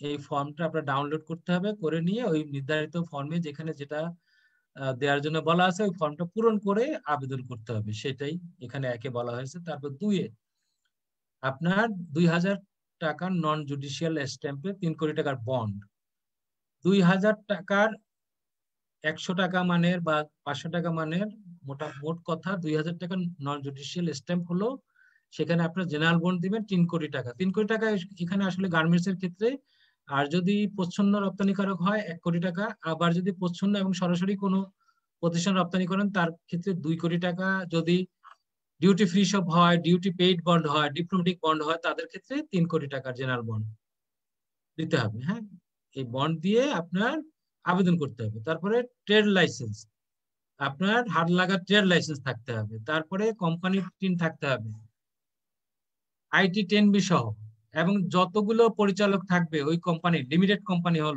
হলে সব পরিচালকের আইটি 10B দিতে হবে। 10B দিবেন এই কারণে, লিমিটেড কোম্পানি হলে কি হয়, মেমোরেন্ডাম অফ আর্টিকেলস থাকে। সেই আর্টিকেলসে যতজন ডিরেক্টর আছে, চেয়ারম্যান আছে, এমডি আছে, সবারই কার কত শেয়ার, এই শেয়ারটা আইটি 10B-তে দেখাতে হবে। মানে আপনার বিনিয়োগটা স্বচ্ছ না অস্বচ্ছ, এটা দেখে আমরা বুঝে যাব। যখনই আবেদন করবেন, তখন আপনার এই যেই প্রতিষ্ঠানের বিপরীতে বন্ড লাইসেন্স নিতে চান, ওই প্রতিষ্ঠানে আপনার কতটা শেয়ার আছে, সমস্ত আপনার যারা থাকবেন, ওই যে কি বলে আপনার ওই যে ওই মেমোরান্ডাম অফ আর্টিকেলস ফর্ম 10-এ যতগুলো ডিরেক্টর, চেয়ারম্যান, এমডি থাকে, তাদের কার কত আপনার আছে, শেয়ার আছে, সেই শেয়ার গুলো আইটি 10B-তে আপনার উল্লেখ থাকতে হবে। এই সবারই টিন সার্টিফিকেট দিবেন, আবার সেই সাথে শেয়ারের কথাটাও উল্লেখ থাকে দেখাই দিতে হবে যে আইটি 10B-তে, হ্যাঁ, প্লাস কোম্পানিরও টিন দিবেন। এটা হলো মেইন কথা। তারপরে ভ্যাট রেজিস্ট্রেশন থাকতে হবে। তারপরে যে মেমোরান্ডাম অফ আর্টিকেলস এইটা দিবেন, হ্যাঁ। তারপরে ব্যক্তি মালিকানাধীন প্রতিষ্ঠানের ক্ষেত্রে নোটারি পাবলিকে আপনার 500 টাকার হলফনামা দিবেন। এইটা আপনার ব্যক্তি মালিকানাধীনও দিবেন, আবার যারা মেমোরান্ডাম অফ আর্টিকেলস এর অধীনে আপনার বন্ড লাইসেন্স নিতে চান লিমিটেড কোম্পানি, তারাও 500 টাকার স্ট্যাম্পে, আপনার নন জুডিশিয়াল স্ট্যাম্পে, স্ট্যাম্প বলতে এটা বুঝিয়েছি আমি, ওইখানে আপনার যতজন ডিরেক্টর বা এমডি চেয়ারম্যান থাকবে সবারই নাম, ঠিকানা, ফোন নম্বর, এনআইডি নম্বর, ছবি, তারপরে স্পেসিমেন, সিগনেচার সবকিছু ওই স্ট্যাম্পে থাকতে হবে। তারপরে আইআরসি, হালনাগাদ আইআরসি, ইআরসি এগুলো দিবেন, হ্যাঁ। তারপরে চেম্বার অফ কমার্স অ্যাসোসিয়েশন সমিতির সদস্য পদ এগুলো দিবেন। এখানে বোঝানো হয়েছে আপনার যদি আপনি গার্মেন্টস খুলতে চান, করতে চান, তাহলে বিজিএমই যে আপনি সদস্য হয়েছেন সেই কাগজটা দিবেন। তারপরে হালনাগাদ ফায়ার লাইসেন্স, আপনি যেখানে গার্মেন্টস দিয়েছেন সেই গার্মেন্টস এর বা যেই আপনার কি বলেন প্রচ্ছন্ন প্রতিষ্ঠানটা দিয়েছেন তার এই আপনার এই প্রতিষ্ঠানটা যে ফায়ার সেফটি এইরকম একটা সার্টিফিকেট ফায়ার বিভাগ থেকে নিয়ে দিতে হবে। বয়লার সার্টিফিকেট দিবেন। বয়লার এটা সবার ক্ষেত্রে না, যেখানে যেই প্রতিষ্ঠানে বয়লার প্রয়োজন হয়, গার্মেন্টস এর ক্ষেত্রে, অনেক সময় কম্পোজিটের ক্ষেত্রে দেখা যায় যে বড় বড় বয়লার থাকে, সেই বয়লারের ক্ষেত্রে আপনার বয়লার সার্টিফিকেট, আপনার এই বয়লার একটা ডিপার্টমেন্ট আছে বাংলাদেশে, তাদের কাছে একটা সার্টিফিকেট নিয়ে দিতে হবে। এটা আপনার বয়লারটা যথাযথ আছে, এটা কোনো বাস্ট টাস্ট হবে না, সবকিছু ঠিকঠাক আছে, এরকম একটা সার্টিফিকেট দিতে হবে। তারপরে বিসিকের যদি প্লটে আপনার হয় তাহলে সেই বিসিকের রেজিস্ট্রেশন দিবেন। পরিবেশ অধিদপ্তরের অনাপত্তি যে ক্ষেত্রে দরকার সেই ক্ষেত্রে দিতে হবে।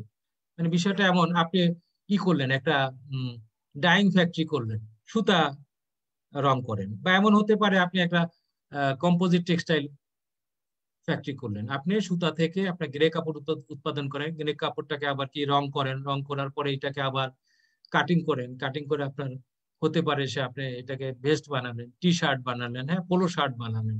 তাহলে আপনার এখানে বোঝাই যাচ্ছে যে গ্রে, আপনার সুতা থেকে গ্রে কাপড় করলেন, গ্রে কাপড় রং করলেন। তাহলে রং করার ক্ষেত্রে আপনার কি লাগবে, আপনাকে ইটিপি থাকতে হবে, না, ইফুলিয়েন্ট ট্রিটমেন্ট প্লান্ট থাকতে হবে। তাহলে এই প্লান্ট যদি থাকে তাহলে তো আপনার এখানে পানি রং করলে যে পানি নষ্ট হয়, পরিবেশ, এই রং করা পানিটা যদি আপনি খাল বিলে ফেলেন পরিবেশের নষ্ট হতে পারে, পরিবেশ। এই জন্য আপনাকে পরিবেশ অধিদপ্তর কাছ থেকে একটা অনাপত্তি নিতে হবে। আপনি তারা পরিবেশের লোকজন আপনার প্রতিষ্ঠানে যে দেখে দেখবে যে হ্যাঁ আপনার এটিপি ঠিক আছে, ঠিক মতো চলছে, পানিটা আপনি কিছুটা ফিল্টারিং করে তারপর যেই পানিটা খালে বিলে ফেলেন এটাতে পরিবেশের কোনো ক্ষতি নাই, এই জাতীয় পরিবেশের অনাপত্তি লাগবে, হ্যাঁ।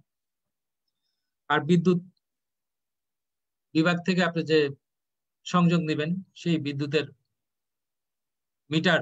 মিটারের যে বিপরীতে যে বিল সেটা দিবেন, কানেকশন এর বিষয়টা দিবেন, হ্যাঁ।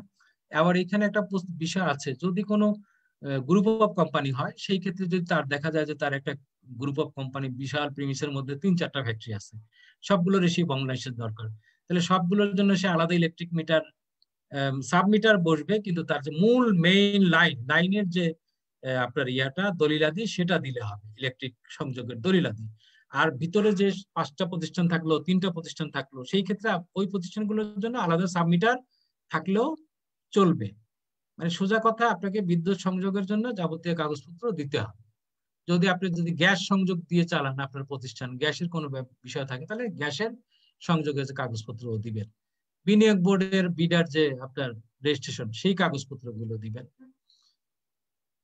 তারপর সমিতির সুপারিশপত্র বুঝিয়েছি এখানে, ওই যে আপনি যেই সমিতির অন্তর্ভুক্ত, যদি আপনি জুতা তৈরি করেন তাহলে আপনি নিশ্চয়ই পাদুকা আপনার শিল্প সমিতি আছে, তাদের কাছ থেকে একটা নিয়ে আসতে হবে, সেই সমিতি যাদের বন্ড লাইসেন্স আছে তাদের সেই সমিতির কাছ থেকে একটা প্রত্যয়ন নিয়ে আসতে হবে যে আপনি এই সমিতির অন্তর্ভুক্ত একজন লোক, আপনার এই প্রতিষ্ঠানের অনুকূলে বন্ড লাইসেন্স ইস্যু করার জন্য তাদের কাছ থেকে একটা সুপারিশ নিয়ে আসবেন।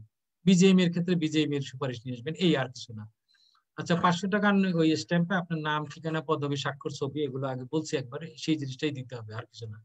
আচ্ছা সমস্ত যারা আবেদন করবেন, যে সকল আপনার ওই যে মেমোরান্ডাম অফ আর্টিকেলস যতজন লোক থাকবে, ডাইরেক্টর, চেয়ারম্যান, এমডি সবারই আপনার কি 2 কপি ছবি দিতে হবে। তারপরে আপনার জাতীয়তা যে আছে পরিচয়, জাতীয় পরিচয়, সেই পরিচয়ের ফটোকপি দিতে হবে। নোটারি পাবলিক কর্তৃক ভাড়ার চুক্তি, আপনি যদি নিজস্ব জায়গায় যদি বন্ড প্রতিষ্ঠান করতে চান, তাহলে ওই জায়গার যে আপনার যদি কেনা জায়গা হয়, তাহলে ওই দলিল আদি যেগুলো আছে, দলিল পর্চা সেগুলা দিবেন ফটোকপি করে আপনার নোটারি পাবলিক দিয়ে। আর যদি আপনি ভাড়া বাসায় যদি করতে চান, আপনার বন্ড প্রতিষ্ঠান করতে চান, তাহলে ভাড়ার যে চুক্তিপত্র সেটা দিবেন, সেটা নোটারি পাবলিক দিয়ে করবেন, প্রত্যয়ন করে দিবেন। এবং এইখানে আরেকটু আমি জোরে দেই, এখানে এখন আরেকটা বিষয় আপনাকে এখানে দিতে হবে, সেটা হলো যে এই যে ভাড়াটা নিয়েছেন যে জায়গাটা, সেখানে আগে কোনো বন্ড প্রতিষ্ঠান ছিল না, এরকম একটা প্রত্যয়নও যার কাছ থেকে ভাড়া নিয়েছেন তার কাছ থেকে নিতে হবে। হ্যাঁ, আচ্ছা তারপর ফ্যাক্টরি লেআউট প্ল্যান, আপনার অ্যামোনিয়া প্রিন্টে ব্লু প্রিন্ট যেটা দিবেন, আপনার ফ্যাক্টরিটা কোথায় কি আছে, কোথায় মূল ফ্যাক্টরি, কোথায় আপনার মেশিনারি বসছে, কোথায় warehouse, bonded warehouse আছে, কোথায় আপনার ফিনিশ প্রোডাক্ট ওয়্যার হাউস আছে। হ্যাঁ, এই সব কিছু আপনার ব্লু প্রিন্ট দিবেন, যেটা হবে আবার অ্যামোনিয়া প্রিন্টে। আপনার অ্যামোনিয়া প্রিন্টে দেখেছেন এক ধরনের ট্রেসিং পেপারের মতো একটা পেপার আছে, ওই পেপারে আপনার দেবেন ব্লু প্রিন্ট, সেটা আবার কি একজন রেজিস্টার্ড ইঞ্জিনিয়ার এটা স্বাক্ষরিত করে দিবেন, স্বাক্ষর দিয়ে দিবেন একজন রেজিস্টার্ড ইঞ্জিনিয়ার। 2 কপি দিতে হবে। এই তারপরে মেশিনারি ক্রয়ের দলিল, আপনি যে ওই প্রতিষ্ঠানে যে মেশিনারি বসাইছেন, সেই মেশিনারি যদি বিদেশ থেকে ইম্পোর্ট করেন, তাহলে বিল অফ এন্ট্রির কপি টপি গুলো দিবেন। আর যদি স্থানীয়ভাবে যদি আপনার ক্রয় করেন, তাহলে সেইখানে ওই যে মূসক 6.3 দিবেন। হ্যাঁ, এই কাগজ চালানপত্র গুলো দিবেন। আর যদি আপনি এই স্থানীয়ভাবে যদি পুরাতন মেশিন যদি দিয়ে যদি আপনি প্রতিষ্ঠান করতে চান, তাহলে সেই ক্ষেত্রে সেই মেশিন যে আরো 10 বছর চলবে, লাইফ স্পান সার্টিফিকেট দিবেন। আপনার আন্তর্জাতিক সার্ভে প্রতিষ্ঠান যেগুলো আছে, ব্যুরো ভেরিটাস, ইন্টারটেক্স টেস্টিং সার্ভিসেস যারা আছে দেশের মধ্যে, এসজিএস, ওদের কাছ থেকে আপনার এই ইয়াটা দিতে হবে, যেটা এখানে আমরা এটা আপডেট করব, যে ইয়াটা আছে আপনাদের স্লাইডে, এইগুলো আপনাকে দিতে হবে। তারপরে আপনার বন্ড দাখিলের, আপনি বন্ড প্রতিষ্ঠান করতে চাচ্ছেন, আপনার যে 3 কোটি টাকার দেওয়ার সক্ষমতা আছে, এরকম একটা প্রত্যয়নপত্র লিয়েন ব্যাংক থেকে নিতে হবে। হ্যাঁ, আপনার ব্যাংক, আপনার যে সলভেন্সি আছে সেই সনদপত্র ব্যাংক থেকে নিতে হবে। তারপর লাইসেন্স যখন আপনার অনুমোদন হবে পাওয়ার আগে, আপনাকে যখন বুঝতে পারবেন যে আপনার লাইসেন্স প্রতিষ্ঠান পরিদর্শন করা হয়েছে, আপনি লাইসেন্স পেতে যাচ্ছেন, তখন আপনাকে কি লাইসেন্স ফি বাবদ 50,000 টাকা ট্রেজারি চালানে জমা দিতে হবে, এবং ফি এর ভ্যাট বাবদ দিতে হবে 7,500 টাকা। ফি এর উপরে ভ্যাট 50,000 টাকার 15%, 7,500 টাকা, এই টাকাগুলো আপনাকে ট্রেজারি চালানে দিতে হবে। আচ্ছা তারপরে এই যে জিনিসগুলো দিলেন, এর সাথে এখন এই গত বছরের বাজেটে, এই বাজেটের আগের বাজেটে একটু সংশোধন হয়েছে। আপনার যে প্রতিষ্ঠানটা আপনার বন্ড লাইসেন্স নিতে চান, এটা কমপক্ষে 5,000 বর্গফুটের অধিক আয়তনের হতে হবে। এবং আরেকটা অ্যামেন্ডমেন্ট আসছে, যেখানে এটা আমরা এই যে পরবর্তীতে আপডেট করব, এখানে নেই, সেটা হলো কি আপনার এই যে বন্ড প্রতিষ্ঠানটা যেটা আপনি বন্ড করতে চাচ্ছেন, লাইসেন্স নিতে চাচ্ছেন, এই প্রতিষ্ঠানটা চারিদিকে বাউন্ডারি ওয়াল থাকতে হবে। সুরক্ষার যে ব্যাপারটা এসে যায়, যে আপনার এই প্রতিষ্ঠানটা হতে হবে, বন্ড প্রতিষ্ঠানটা সুরক্ষিত। এখানে যে আপনাকে ডিউটি ফ্রি পণ্যগুলো রাখতে দেবে এত বড় প্রতিষ্ঠান, তো সুতরাং চারিদিকে যাতে সুরক্ষা থাকে, এই জন্য আপনাকে বাউন্ডারি ওয়াল থাকতে হবে, যাতে যে কোনো ভাবে লোকজন এর ভিতরে ঢুকে যে আপনার এই বন্ডের পণ্যটা তসরুপ করতে না পারে, চুরি করতে না পারে, হ্যাঁ, সাবটাস করে আপনার ফ্যাক্টরিতে আগুন লাগাই দিতে না পারে। এই জন্য চারিদিকে আপনার সুরক্ষিত বাউন্ডারি ওয়াল থাকতে হবে।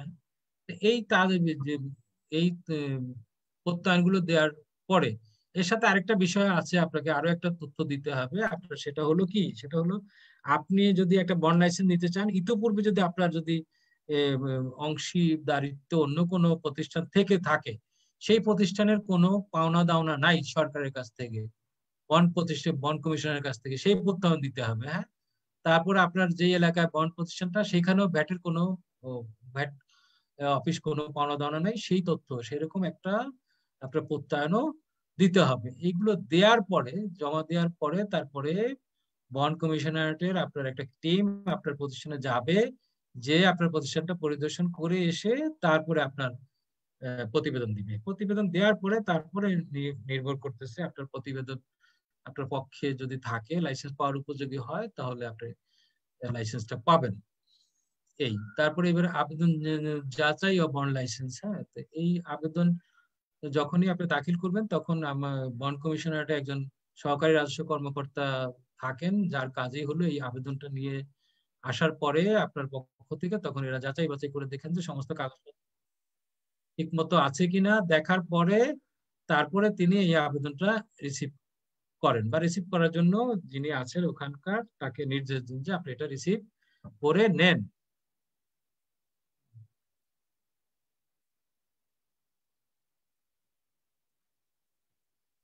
তারপরে স্লাইডটা। আচ্ছা, আর আবেদন যাচাই বাছাই করার পরে রিসিভ করার পরে তারপর যে কথাটা বললাম আমি, একজন রাজস্ব কর্মকর্তা, একজন সহকারী রাজস্ব কর্মকর্তা, একজন সহকারী কমিশনার এসিডিসি টিম আপনার প্রতিষ্ঠানে যাবে। আর যেটা বলছিলাম যে কোনো পাওনা দাওনা আছে কিনা, আপনার যদি অন্য কোনো বন্ড প্রতিষ্ঠান থেকে থাকে সেই প্রতিষ্ঠানের বিপরীতে কোনো সরকারি পাওনা আছে কিনা সেটা বন্ড কমিশনারেটে আপনার যদি কোনো পাওনা দাওনা থাকে, এটা প্রোগ্রামার কাছে, যিনি কম্পিউটার প্রোগ্রামার তার কাছে একটা হিসাব থাকে, ওখান থেকে আপনার তথ্য নিয়ে আসতে হয়, লিখে নিয়ে আসতে হয়। পাওনা থাকলে প্রোগ্রামার সাহেব লিখে দেন যে এই যে আবেদন করেছে এই আবেদনের মধ্যে অমুক অমুক ডিরেক্টর আছে, সে আবার অমুক অমুক প্রতিষ্ঠানের ডিরেক্টর, তার কাছে 5 লাখ টাকা পাওনা আছে, তখন আপনাকে এই টাকাটা আগে পরিশোধ করতে হবে, না আপনি লাইসেন্স পাবেন না, যেহেতু আপনার কাছে আগে সরকারি পাওনা পাওনা আছে। হ্যাঁ, এই জন্য এই কথাটা। তারপরে আপনার প্রতিষ্ঠানে যখন যাবে, এখন আমরা অনেক কিছুই যে দেখি সেটা হলো যে আপনার প্রতিষ্ঠানটা খুব সহজে এখানে আসা যাওয়া যায় কিনা। আপনি একটা 1 কন্টেনার পণ্য আনবেন, কিন্তু সেখানে এমনটা হলো যে একদম চিপা রাস্তা, কোনো একটা 3 টনের একটা ট্রাকও ঢুকতে পারে না, তাহলে আপনি পণ্যটা ওখানে নেবেন কেমনে, আর উৎপাদন তো পণ্য বাইরে আনবেন কেমনে, সেগুলো আমরা বিবেচনায় রাখি। সুতরাং আপনারা যদি কেউ বন্ড প্রতিষ্ঠান করতে চান, বা কেউ যদি কোনো জায়গায় যদি আপনি যদি কনসালটেন্সি করতে চান, এই জিনিসগুলো আগে দেখবেন, সেই প্রতিষ্ঠানে আসা যাওয়ার পথটাও কি স্মুথলি আছে কিনা। হ্যাঁ, সেইগুলো বিষয়টা দেখবেন। আর 5000 বর্গফুটের আগে বলে ফেলেছি, সেটা তো থাকতেই হবে।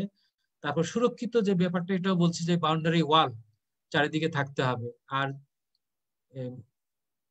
ওয়্যার হাউসের যে সুরক্ষার ব্যাপারটা, সেটা যে আরো এত সুরক্ষিত হতে হবে ওয়্যার হাউসটা, এখানে দরজা থাকবে একটাই। এখন ওর ভিতর দিয়ে আপনি পণ্যটা লাইসেন্স পাওয়ার পরে পণ্যটা এনে, উপকরণটা এনে ওর ভিতর দিয়ে ঢুকাবেন, দরজাটা তালা মেরে রাখবেন। এর ভিতরে কোনো জানলা টানলা থাকা যাবে না, এর ভিতরে কোনো ইলেকট্রিক লাইন থাকা যাবে না, কোনো ফ্যান থাকা যাবে না, হ্যাঁ, কোনো লাইট থাকা যাবে না। এই বিষয়গুলো থাকতে হবে, আমরা যে দেখি এটা আসলে সুরক্ষিত কিনা। আমরা মূলত বন্ডেড ওয়্যার হাউস লাইসেন্সটা ওই ওয়্যার হাউসটাকেই দেই যেখানের মধ্যে পণ্যগুলো থাকবে, উপকরণগুলো থাকবে। কারণ এখানকার পণ্য যদি আপনি খোয়া যায়, চুরি যায়, নষ্ট হয়, তাহলে সেটা আসলে সরকারেরই আপনার শুল্ক করা দিয়ে নষ্ট হয়, যার জন্য এটা সুরক্ষিত কিনা দেখি। হ্যাঁ, তো এখন প্রশ্ন আসে যে আধুনিক যে বন্ড প্রতিষ্ঠানগুলো আছে বা আবেদন করে, যে সকল বড় বড় বন্ড প্রতিষ্ঠান গাজীপুরে হয়েছে, কয়েকশো কোটি টাকা ইনভেস্ট, তখন এই জাতীয় ওয়্যার হাউস গুলো গেলে আমরা অনেক সময় দেখি যে তাদের এই কাঁচামাল রাখার যে ওয়্যার হাউস গুলো, আপনার পণ্য রাখার যে ওয়্যার হাউস গুলো, এগুলো অনেক সময় দেখা যায় 2টা দরজা থাকে। তখন তাদেরকে আমরা বলি যে আপনার 2টা দরজা, তো এইটা তো আমরা অ্যালাউ করি না। তখন তারা অনেকগুলো যুক্তি দেখায়, যেটা আসলে আধুনিক ধ্যান ধারণার সাথে আসলে চলে। যেমন যে একটা যুক্তি দেখায় যে বিশ্বের উন্নত দেশের যে বায়াররা, এরা আপনার যদি একটা ইমার্জেন্সি এক্সিট না থাকে, তাহলে হয়তো ওদেরকে লাইসেন্স দিতে চায় না। তখন তারা বলে যে আমরা এই প্রতিষ্ঠানটা একটা আন্তর্জাতিক স্ট্যান্ডার্ড প্রতিষ্ঠান, এইটা আমরা করার জন্য আপনার লিড সার্টিফিকেট নেই, গ্রিন সার্টিফিকেট নেই। এই সার্টিফিকেট যারা ইস্যু করে তারা একটু দেখে, এই যদি একটা দরজা থাকে তাহলে আপনারা এইটা দিতে চায় না, সার্টিফিকেটটা দিতে চায় না। তো আপনারা একটু মেনে নেন যে এই যে দরজাটা আপনি দেখতে পাচ্ছেন, এটা ইমার্জেন্সি এক্সিটের জন্য করা হয়েছে, এবং এটা ফায়ার প্রুফ। অনেক কিছু তারা যুক্তি দেয়। তো আমরাও আসলে দেখি যে হ্যাঁ, আসলে এটা তাদের যুক্তিগুলো আধুনিক ধ্যান ধারণার সাথে মেলে, তখন আমরা করি না, কিছুটা নমনীয় হলেও আপনার 2 দরজা থাকলেও ওই জাতীয় ক্ষেত্রে দেই। কিন্তু আপনার এই যে যেমন ওই প্রচ্ছন্ন টচ্ছন্ন গুলো এগুলো 2 দরজা টরজা হওয়া চলবে না। যিনি একজন কার্টুন বানাবেন তার সে রাখবে হলো আপনার কি সে রাখবে মিডিয়াম পেপার, লাইনার পেপার আর গ্লো গাম, বা সর্বোচ্চ যদি তার কার্টুনের উপর লিখতে হয় কিছু আপনার এই প্রিন্টিং ইঙ্ক। তো তার জন্য 2 দরজা 3 দরজার দরকার নেই, তার জন্য জিনিসটা এমন ভাবে রাখবে একটা দরজা দিয়ে ঢুকবে একটা দরজা দিয়ে বের হবে, আর ভিতরে তো আপনার ইলেকট্রিক কোনো সংযোগ থাকবে না। কিন্তু ওই আধুনিক যে ধ্যান ধারণা সম্বলিত গার্মেন্টস গুলো সেই ক্ষেত্রে তারা অনেক যুক্তি দিলে আমরাও অনেক সময় মেনে নেই যে হ্যাঁ আসলে এটা না হলে সে ব্যবসা বাণিজ্য হারাবে। হ্যাঁ, বিদেশিরা উন্নত দেশের ভালো বায়ার গুলো তার পণ্য কিনবে না, তখন আমরা অনেক সময় রাষ্ট্রের প্রয়োজনে এটা মেনে নিই 2টা দরজা। আচ্ছা, তারপরে আমরা কি করি যে প্রতিষ্ঠানটা যখন ভিজিটে যাই যে দেখি যেটা আসলে সচল কিনা। হ্যাঁ, অচল থাকলেও মানে যদি একটা প্রতিষ্ঠান করতেছে এখন সে এমন না যে পুরোপুরি চালু নাও থাকতে পারে, সে এখন পড়ে বসে আছে, হয়তো সে একটা লাইন চালু করলো, ওই লাইসেন্সের যেদিন নেন সেদিনকে আমাদেরকে যে চালায় দেখেন যে দেখেন আমার ফ্যাক্টরিটা চলছে, মানে চালু মেশিনারি গুলো, আপনারা যে লাইসেন্সটা দেন তখন আমি লোকজন নিয়োগ দিব বা ইতিমধ্যে কিছু দিয়েছি, আমি কার্যক্রম পুরোপুরি চালু করে দিব, সেটাও আমরা দেখি। হ্যাঁ, সেটা কি অবস্থায়, মানে এমন প্রতিষ্ঠান আমরা গেলাম যে দেখলাম যে ইলেকট্রিক সোর্সই লাগানো নেই, কারেন্টের কানেকশনই নেই, তাই তো বোঝা যায় যে এটা উদ্দেশ্য খুব একটা ভালো না, যার জন্য এগুলোকে আমরা নেই না। সুতরাং যদি দেখি যে সচল থাকে বা সচল উপযোগী সবকিছু থাকে তাহলে আমরা এটাকে পজিটিভ দৃষ্টিতে নেই। আচ্ছা, তারপরে এই যে শ্রমিকরা এখানে যে যে সময়টা থাকে তাদের সবকিছু মানে মোটামুটি শ্রমিক বান্ধব কিনা সেটাও দেখি, প্রতিষ্ঠানের মধ্যে অফিস আছে কিনা তাদের সেটাও দেখি, বন্ড প্রতিষ্ঠানের মধ্যে তাদের একটা অফিসও থাকতে হবে। হ্যাঁ, এমন না যে আপনি বন্ড প্রতিষ্ঠান করলেন এখানে তার মধ্যে কোনো অফিস নেই, খালি এখানে গুডাউন আর ফ্যাক্টরি আর সমস্ত খাতা সব নিয়ে রাখেন বনানীতে, না ওগুলো হবে না, আপনার খাতাপত্র সব ওইখানেই রাখতে হবে ওই বন্ড প্রতিষ্ঠানে। সুতরাং তাহলে আপনাকে ওখানে একটা অফিস আপনাকে রাখতেই হবে। হ্যাঁ, আপনার একটা কর্পোরেট অফিস আবার ইসে থাকতে পারে, বনানীতে থাকে, সেটা অন্য জিনিস থাকতে পারে, যে আপনার 5টা আছে বন্ডেড পজিশন আছে, আবার আপনার ইসে ওখানে বনানীতে একটা অফিস থাকতে পারে, সেটা অন্য জিনিস। কিন্তু আপনার বন্ড রিলেটেড যত কাগজপত্র যত সবকিছু আছে ওই সবকিছু আপনার ওই প্রতিষ্ঠানেই থাকতে হবে, এবং ওখানে ওই অফিসে ওখানকার প্রতিষ্ঠানে যে অফিস সেখানে আপনাকে এগুলো রাখতে হবে, যে যখনই কাস্টমস যাবে আপনার কাছে কোনো রেজিস্টার দেখতে চাইলে, কোনো তথ্য জানতে চাইলে যেন আপনি সহজে তাকে দেখাতে পারেন। আচ্ছা, ডাইং এটা আগে বলে ফেলছি, আপনার এই যে ডাইং ওয়াশিং ট্যানারি হলে সেখানে ইটিপি আছে কিনা সেটাও আমরা দেখি, বয়লার আছে কিনা সেটাও দেখি। হ্যাঁ, আর এই যে আধুনিক সুযোগ সম্বলিত যে সুযোগ সুবিধা আছে কিনা আপনার এসে প্রতিষ্ঠানে সেটাও দেখি। হ্যাঁ, আচ্ছা, এইবার যদি দেখি দেখার পরে সব ঠিক পেলাম, এইবার কি করি আমরা আমরা আপনার এই যে সাধারণ আদেশ 14/2008 অনুযায়ী কাঁচামালের প্রাপ্যতা একটা নির্ধারণ করে দেই, সেই নির্ধারণটাও আপনার প্রস্তাব নথিতে দেই। সেই বিষয়টা কি, 14/2008 উদাহরণস্বরূপ ধরি যে আপনি একটা প্রতিষ্ঠান তৈরি করেছেন, প্রচ্ছন্ন প্রতিষ্ঠান, আপনার প্রতিষ্ঠান পলি ব্যাগ উৎপাদন করে। পলি ব্যাগ, আপনাকে আমার কথা শুনতে পাচ্ছেন? হ্যালো, হ্যাঁ হ্যাঁ শুনতে পাচ্ছি স্যার। ধরে নেই উদাহরণস্বরূপ আপনি একটা পলি ব্যাগ গার্মেন্টস এ সাপ্লাই দিবেন, প্রচ্ছন্ন রপ্তানিকারক, আপনি পলি ব্যাগ উৎপাদন করবেন। তাহলে আমরা যে দেখবো আপনার প্রতিষ্ঠানের সবকিছুই তো দেখবো, যে কথাগুলো বললাম এতক্ষণ সেই উপযোগিতা আছে কিনা, সেই উপযোগী অনুযায়ী বানানো হয়েছে কিনা। এবার আমরা আপনার মেশিনটা দেখি যে আপনি যে LLDP বা LDP বা HDP দিয়ে যে আপনি পলি ব্যাগ তৈরি করেন, সেই যে একটা মেশিন ওখানে বসাইছেন আপনার, যেটা ইনজেকশন মোল্ডিং মেশিন, সেই মেশিনটা আমরা চালায় দেখি এই কারণে যেটা চলছে কিনা 1 নম্বর প্রশ্ন। আর 2য় নম্বর প্রশ্ন হলো আপনি দেখি যে এটা আপনার প্রতি ঘন্টায় কতটুকু আপনার LDP আপনার উৎপাদন করতে পারে, LDP আপনার গলিয়ে এটা দিয়ে পণ্য উৎপাদন করতে পারে, পলি ব্যাগ উৎপাদন করতে পারে। এখন 1 ঘন্টায় যদি আমি দেখি দাঁড়ায় থেকে চালায় দেখি যে এই আপনার এই প্রতিষ্ঠানটা কি করে, আপনার যে ইনজেকশন ব্লোয়িং মেশিন দিয়ে আপনার সে ধরেন যে 20 কেজি LDP গলায় আপনার এটা দিয়ে পলি ব্যাগ সে বানাতে পারে। তাহলে 1 ঘন্টায় কত পেল, আমরা 20 কেজি দেখতে পেলাম। তাহলে আপনার এই মেশিনটার বাৎসরিক কতটুকু আপনার সেই পণ্য সে তৈরি করতে পারবে, মানে উৎপাদন করতে পারবে, সেই হিসাবটা আপনাকে নিতে হয়।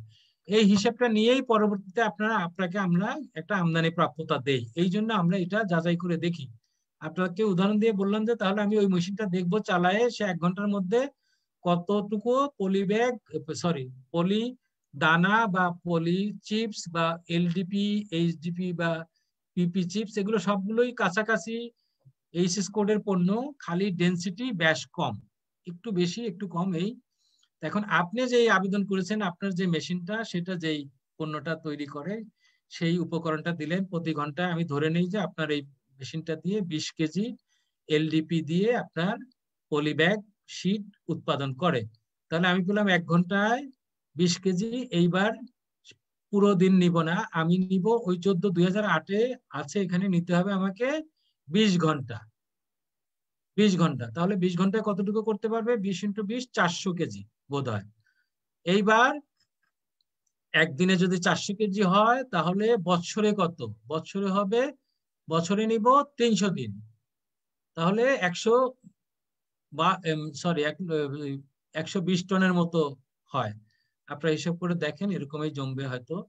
আপনার প্রথমে এই আদেশটা বলছে যে আপনার এই যে যখনই বন্ড লাইসেন্স দেওয়া হবে তাহলে যে প্রথমে দেখতে হবে যে মেশিনের সক্ষমতাটা, সেই সক্ষমতাটা কি, প্রতি ঘন্টায় কতটুকু, 24 ঘন্টায় কতটুকু, আর বছরে 300 দিনে কতটুকু। আপনাকে 24 ঘন্টা হিসাব করে, 20 ঘন্টা হিসাব করে এবং 300 দিন হিসাব করেই প্রাপ্যতা দেওয়া হবে 14/2008। কারণ প্রতিষ্ঠান সারা বছর চলে না, বিভিন্ন রকম সরকারি ছুটি থাকে, ঈদের ছুটি থাকে, বিভিন্ন ছুটি থাকতে পারে, ছুটিতে বন্ধ থাকে। আবার অনেক প্রতিষ্ঠান সারা 24 ঘন্টা চলেও না। আবার ওই আদেশে এমনও বলা আছে যদি কেউ প্রমাণ করতে পারে তার প্রতিষ্ঠান 24 ঘন্টা চলে, সেই ক্ষেত্রে তাকে 24 ঘন্টা দেওয়া যাবে। হ্যাঁ, সেটা হলো এক্সেপশনাল কেস। কিন্তু নর্মালি আমরা যখনই আপনার ওই প্রতিষ্ঠানে গেলাম, আমরা নিব প্রতি ঘন্টার উৎপাদন, তারপরে 20 ঘন্টার উৎপাদন ইন্টু 300 দিনের উৎপাদন। তাহলে এই উৎপাদনে আমি যেটা বললাম যে একটা উদাহরণস্বরূপ দেখলাম যে ওই মেশিনটা দিয়ে আপনি বছরে 120 টন পলি ব্যাগ উৎপাদন করতে পারেন এলডিপি চিপস গলিয়ে। তাহলে আপনাকে ওই সাধারণ আদেশ 2008 বলছে যে আপনাকে প্রথম বছর দেয়া হবে, আপনি যে 120 টন করতে পারেন, 120 টন প্রাপ্যতা প্রথম বছর দেওয়া হবে না। প্রথম বছর দেওয়া হবে অনলি 30% পণ্য আমদানির প্রাপ্যতা। এখন প্রশ্ন আসে যে আমাকে 30% দিবেন কেন? আমি তো 100, মানে আপনার সব পুরো বছর করলে তো আমার মেশিনের ক্ষমতা 120 মেট্রিক টন। এই কারণে দেওয়া হবে না যে আপনি প্রথম বছর ব্যবসা নাও পেতে পারেন, হ্যাঁ, ওইভাবে, আর স্মুথলি আপনার প্রতিষ্ঠান ওইভাবে চলতে নাও পারে। আবার যদি আপনাকে রাষ্ট্র যদি আপনাকে 120 টন পুরোটাই আপনার পক্ষে দিয়ে দেয়, যেহেতু পরবর্তীতে যদি আপনি ফেল করেন তাহলে আপনার কাছ থেকে এই শুল্ক করবিহীন পণ্যটা যে আপনাকে দেয়া হলো, এই পণ্যের কর আদায় না করা যেতে পারে। এই জন্য রাষ্ট্র এখানে একটু আপনার করেছে, অতটা উদারতা না দেখিয়ে প্রথম বছর 30% দিয়ে আপনাকে লাইসেন্সটা ইস্যু করে আপনাকে দিয়ে দেওয়া হলো। এইবার আপনি যদি 30%, পরবর্তী বছর দেখা গেল 30% যদি যা জমবে, দ্যাট ইজ ওই যে 120 টনের 30% ধরি আমি 44 টন, তাহলে 44 টন দিয়ে আপনাকে আমদানি প্রাপ্য লাইসেন্সটা ইস্যু করে দিব। আপনি এবার 44 টন পণ্য পুরো বছর করে রপ্তানি করবেন। আপনি করতে পারলে 12 মাস, বছর শেষ আপনি বন্ড কমিশনে গেলেন, দিয়েছিলেন 44 টন, আমি এটা এক্সপোর্ট করে ফেলছি 12 মাসের মধ্যে, এবার আমার পরবর্তী বছরের জন্য আবার প্রাপ্যতা দেন। তখন আমরা কি করব? ওই 44 টনের সাথে আবার 20% অ্যাড করব। এই 20% অ্যাড এর কথাটাও 14/2008 আছে, 20% অ্যাড করব। তাহলে 44 টনের 20% যা আসে আপনার 8-10 টন, সেটা অ্যাড করে পরবর্তী বছরের জন্য 44 যোগ ওই যেটা হলো 8 টন বা 9 টন যোগ করে যা আসে 54-55 টন, এইটাই আপনাকে পরবর্তী বছরের জন্য দিব।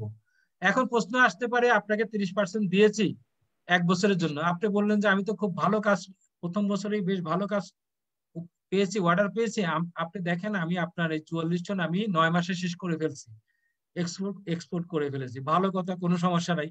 সেই ক্ষেত্রে আপনি জাস্ট একটু আবেদন, ওই আগের যে 9 মাসে 44 টন খরচ করে ফেলছেন সেই সমস্ত আপনার আদেশ, রপ্তানি আদেশগুলো এবং সেই ইউপি গুলো, এবং যদি ইতিমধ্যে আপনার কোনো পাইপলাইনে চলে আসে আপনার পিআরসি, সেই তথ্য সমেত আবেদন করলে বন্ড কমিশনার আপনার এটা যাচাই বাছাই করে বাকি 3 মাসের জন্য ওই 44 টন যদি 9 মাসে করেন তাহলে 44/9 1 মাসে যা জমবে হারাহারি ভাবে বাকি 3 মাসের জন্য আপনাকে আবার একটা প্রাপ্যতা দিতে পারে।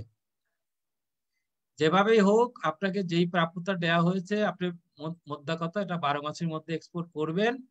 করার পরে পরবর্তী বছরের যখন প্রাপ্যতা নেবেন প্রচ্ছন্নের ক্ষেত্রে প্রতি বছরই আপনাকে বন্ড কমিশনারেটে যেতে হবে, অডিট করাতে হবে। স্পেশাল বন্ডেড ওয়্যার হাউসের ক্ষেত্রেও তাই, প্রতি বছরই আপনাকে অডিট করাতে হবে।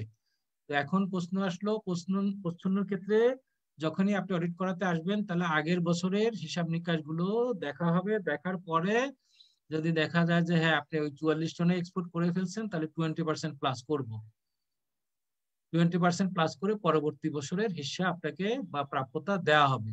এখন প্রশ্ন আছে যে 44 টনের মধ্যে আপনি 42 টন করেছেন, 2 টন করতে পারেন নাই, তাহলে 42 টনের 20% যোগ করব, করার পরে যেটা জমবে তার সাথে আপনার ওই যে 20% যেটা আপনার গোডাউনে আছে সেটা মাইনাস করে বাকিটা আপনাকে অনুমোদন দিব। এই কথাগুলো আপনার 14/2008 আছে। বিষয়গুলো এরকম। তাহলে প্রথম বছর আপনাকে আপনার ওই যে পলি ব্যাগ তৈরি করেন আপনার জন্য 30% প্রাপ্যতা দিব। একই রকম যদি কার্টুন তৈরি করেন সেখানেও 30%। আপনি যদি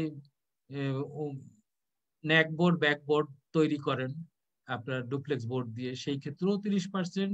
খালি গার্মেন্টস এর ক্ষেত্রে কি হয়, এখানে ওই 30%টা খাটে না। গার্মেন্টস এর ক্ষেত্রে হলো ইউডির চাহিদা মোতাবেক আপনি ইউডি চাহিদা মোতাবেক, দ্যাট ইজ আপনি মাস্টার এলপি পেয়েছেন $3 লাখ, এখন $3 লাখ আপনার পণ্য তৈরি করবেন, সেই $3 লাখ পণ্য তৈরি করতে আপনি যে পরিমাণ র মেটেরিয়াল লাগে সবই আপনার ইউডি চাহিদা মোতাবেক আপনি আনতে পারবেন। সেইখানে ওইখানে আপনার ওই প্রাপ্যতার বাধ্যবাধকতা নেই, কিন্তু অন্য ক্ষেত্রে প্রচ্ছন্নর ক্ষেত্রে আপনার ওই যে একটা বিষয় বাধ্যবাধকতা আছে, ওই 30%ই ঠিক করে দেওয়া হয়েছে, সেটাকেই আপনাকে আপনার উৎপাদন করে রপ্তানি করতে হবে। আর আগেই বলেছি যদি সে আগে শেষ করতে পারে তাহলে বন্ড কমিশনারেটে যে আবেদন করলে তখন সে হারাহারি ভাবে তাকে আপনার বাকি মাসগুলোর জন্য প্রাপ্যতা দেয়া যেতে পারে, বাড়ায় দেওয়া যেতে পারে।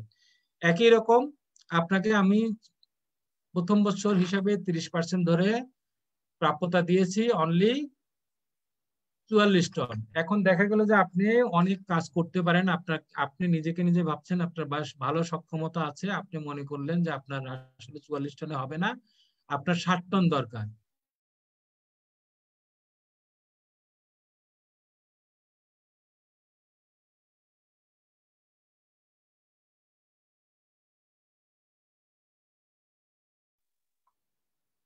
স্যার কিন্তু দেখা যাচ্ছে না।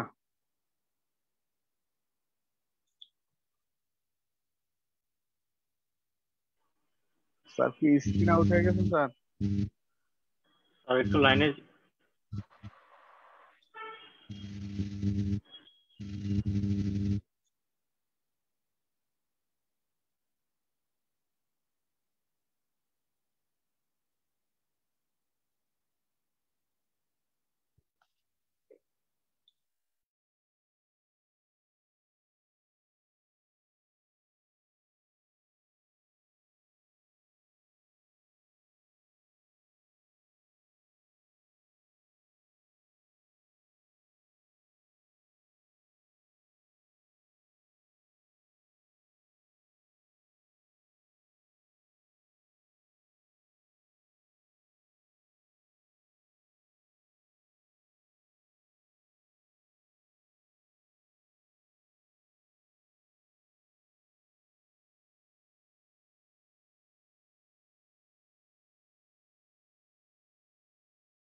জেনারেটর আসলে আসবে না নেট।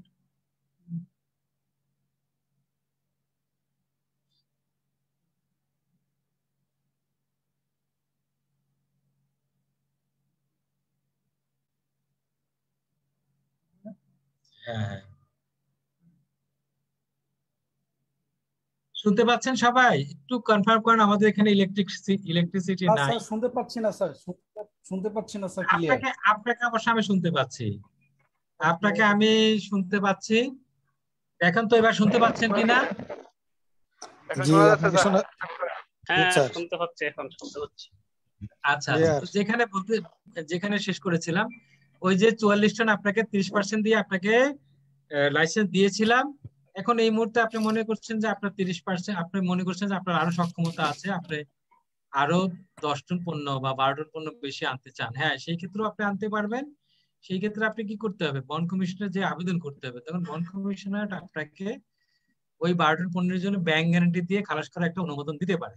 ব্যাংক গ্যারান্টি দিয়ে একটা হচ্ছে প্রত্যয়নপত্র জারি করলো, সেটা নিয়ে আমাদের সংশ্লিষ্ট আপনার যেখানে পণ্য আসবে, উপকরণ আসবে, সেই কাস্টম হাউসে স্টেশনে আপনি গেলেন, নিয়ে দেখালেন যে এই যে বন্ড কমিশনারেট আমাকে আরো 12 টন পণ্যের জন্য ব্যাংক গ্যারান্টি দিয়ে ছাড় করার জন্য প্রত্যয়ন দিয়েছে, আমি ব্যাংক গ্যারান্টি দিলাম, আপনি আমার পণ্যটা ছাড়েন। সেই ক্ষেত্রে এটা ছাড়া যাবে।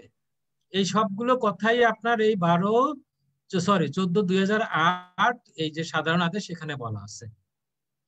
তাহলে আপনাদেরকে বললাম যে খুলে বললাম যে প্রথম বছর 30% আপনার উৎপাদিত পণ্যের যে কাঁচামাল, সেই কাঁচামালের 30% দিতে হবে। পরবর্তী বছর পাবেন যা এক্সপোর্ট করবেন তার 20%।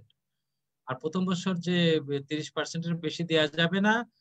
পরবর্তী বছর 20% নর্মালি দেওয়া যাবে এক্সপোর্টের, কিন্তু আপনার যে সক্ষমতা যদি আরো বেশি প্রমাণ করতে পারেন, সেই ক্ষেত্রে আপনাকে আরো আপনার কমপ্লায়েন্স ফ্যাক্টর হলে আরো 60% পর্যন্ত বাড়াই দেওয়ার একটা সুযোগ আছে। সেটা নির্ভর করতেছে আপনার স্বচ্ছতা এবং বন্ড কমিশনার যখন দেখবে যে আপনার সক্ষমতা, দুটাকেই সমন্বয় করে তারা আপনাকে 20%-এরও বেশি বাড়ানোর সুযোগ আছে, সেই বিষয়টা। আর এখানে আপনার আরেকটা বিষয় আছে যে আপনি যদি আপনার প্রতিষ্ঠান পুরাতন একটা প্রতিষ্ঠান, হয়তো 3 বছরের পুরাতন একটা প্রতিষ্ঠান, পছন্দ আপনার প্রতি বছরেই আপনার কে পরবর্তী বছরের জন্য প্রাপ্যতা নিয়ে আসতে হয়। দেখা গেল যে আপনি 2 বছর পরে এমন কোন অনিয়ম করেছেন, এখানে আপনার অবৈধ অপসারণের বিষয় আছে, বিষয় করে ফেলছেন, আপনার প্রতিষ্ঠানের বিপরীতে দাবিনামা আছে, সরকারি পাওনা আছে, তাহলে আপনার এই পরবর্তী বছরের জন্য আপনার প্রাপ্যতা কি বাড়ানো যাবে না, অধিক করে দেওয়া যাবে না, যেহেতু আপনার কাছে সরকারি পাওনা আছে, আপনার প্রতিষ্ঠানের বিরুদ্ধে কিছু অনিয়ম পাওয়া গেছে, অনিয়ম প্রমাণিত, তাহলে সেই ক্ষেত্রে আপনাকে আপনার 14/2008 অনুযায়ী পরবর্তী বছরের প্রাপ্যতা বাড়ানো যাবে না, আগের যে প্রাপ্যতাটা সেইটার ভিতরেই থাকতে হবে, সেইটার ভিতরেই যাচাই বাছাই চলবে, আপনাকে বাড়ানো যাবে না।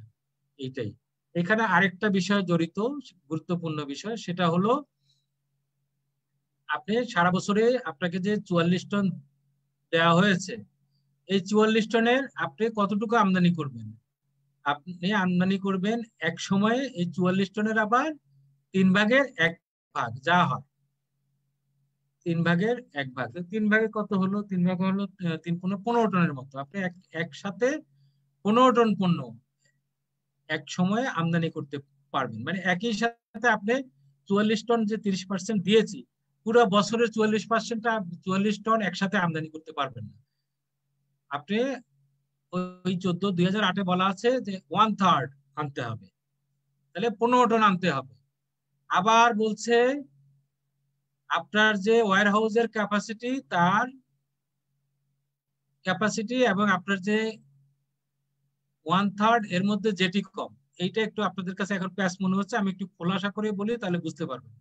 বিষয়টা হলো এমন, যখনই আমরা আপনার প্রতিষ্ঠানে নতুন প্রতিষ্ঠান ভিজিটে যাব, ওয়্যার হাউসে যে দেখলাম আপনার প্রতিষ্ঠানের ভিতরে ওয়্যার হাউস আছে কিনা, পণ্য রাখার ওয়্যার হাউস, দুইটা ওয়্যার হাউস থাকতে হবে, একটা হলো উপকরণ রাখার ওয়্যার হাউস, আর একটা হলো যে ফিনিশ প্রোডাক্ট রাখার ওয়্যার হাউস।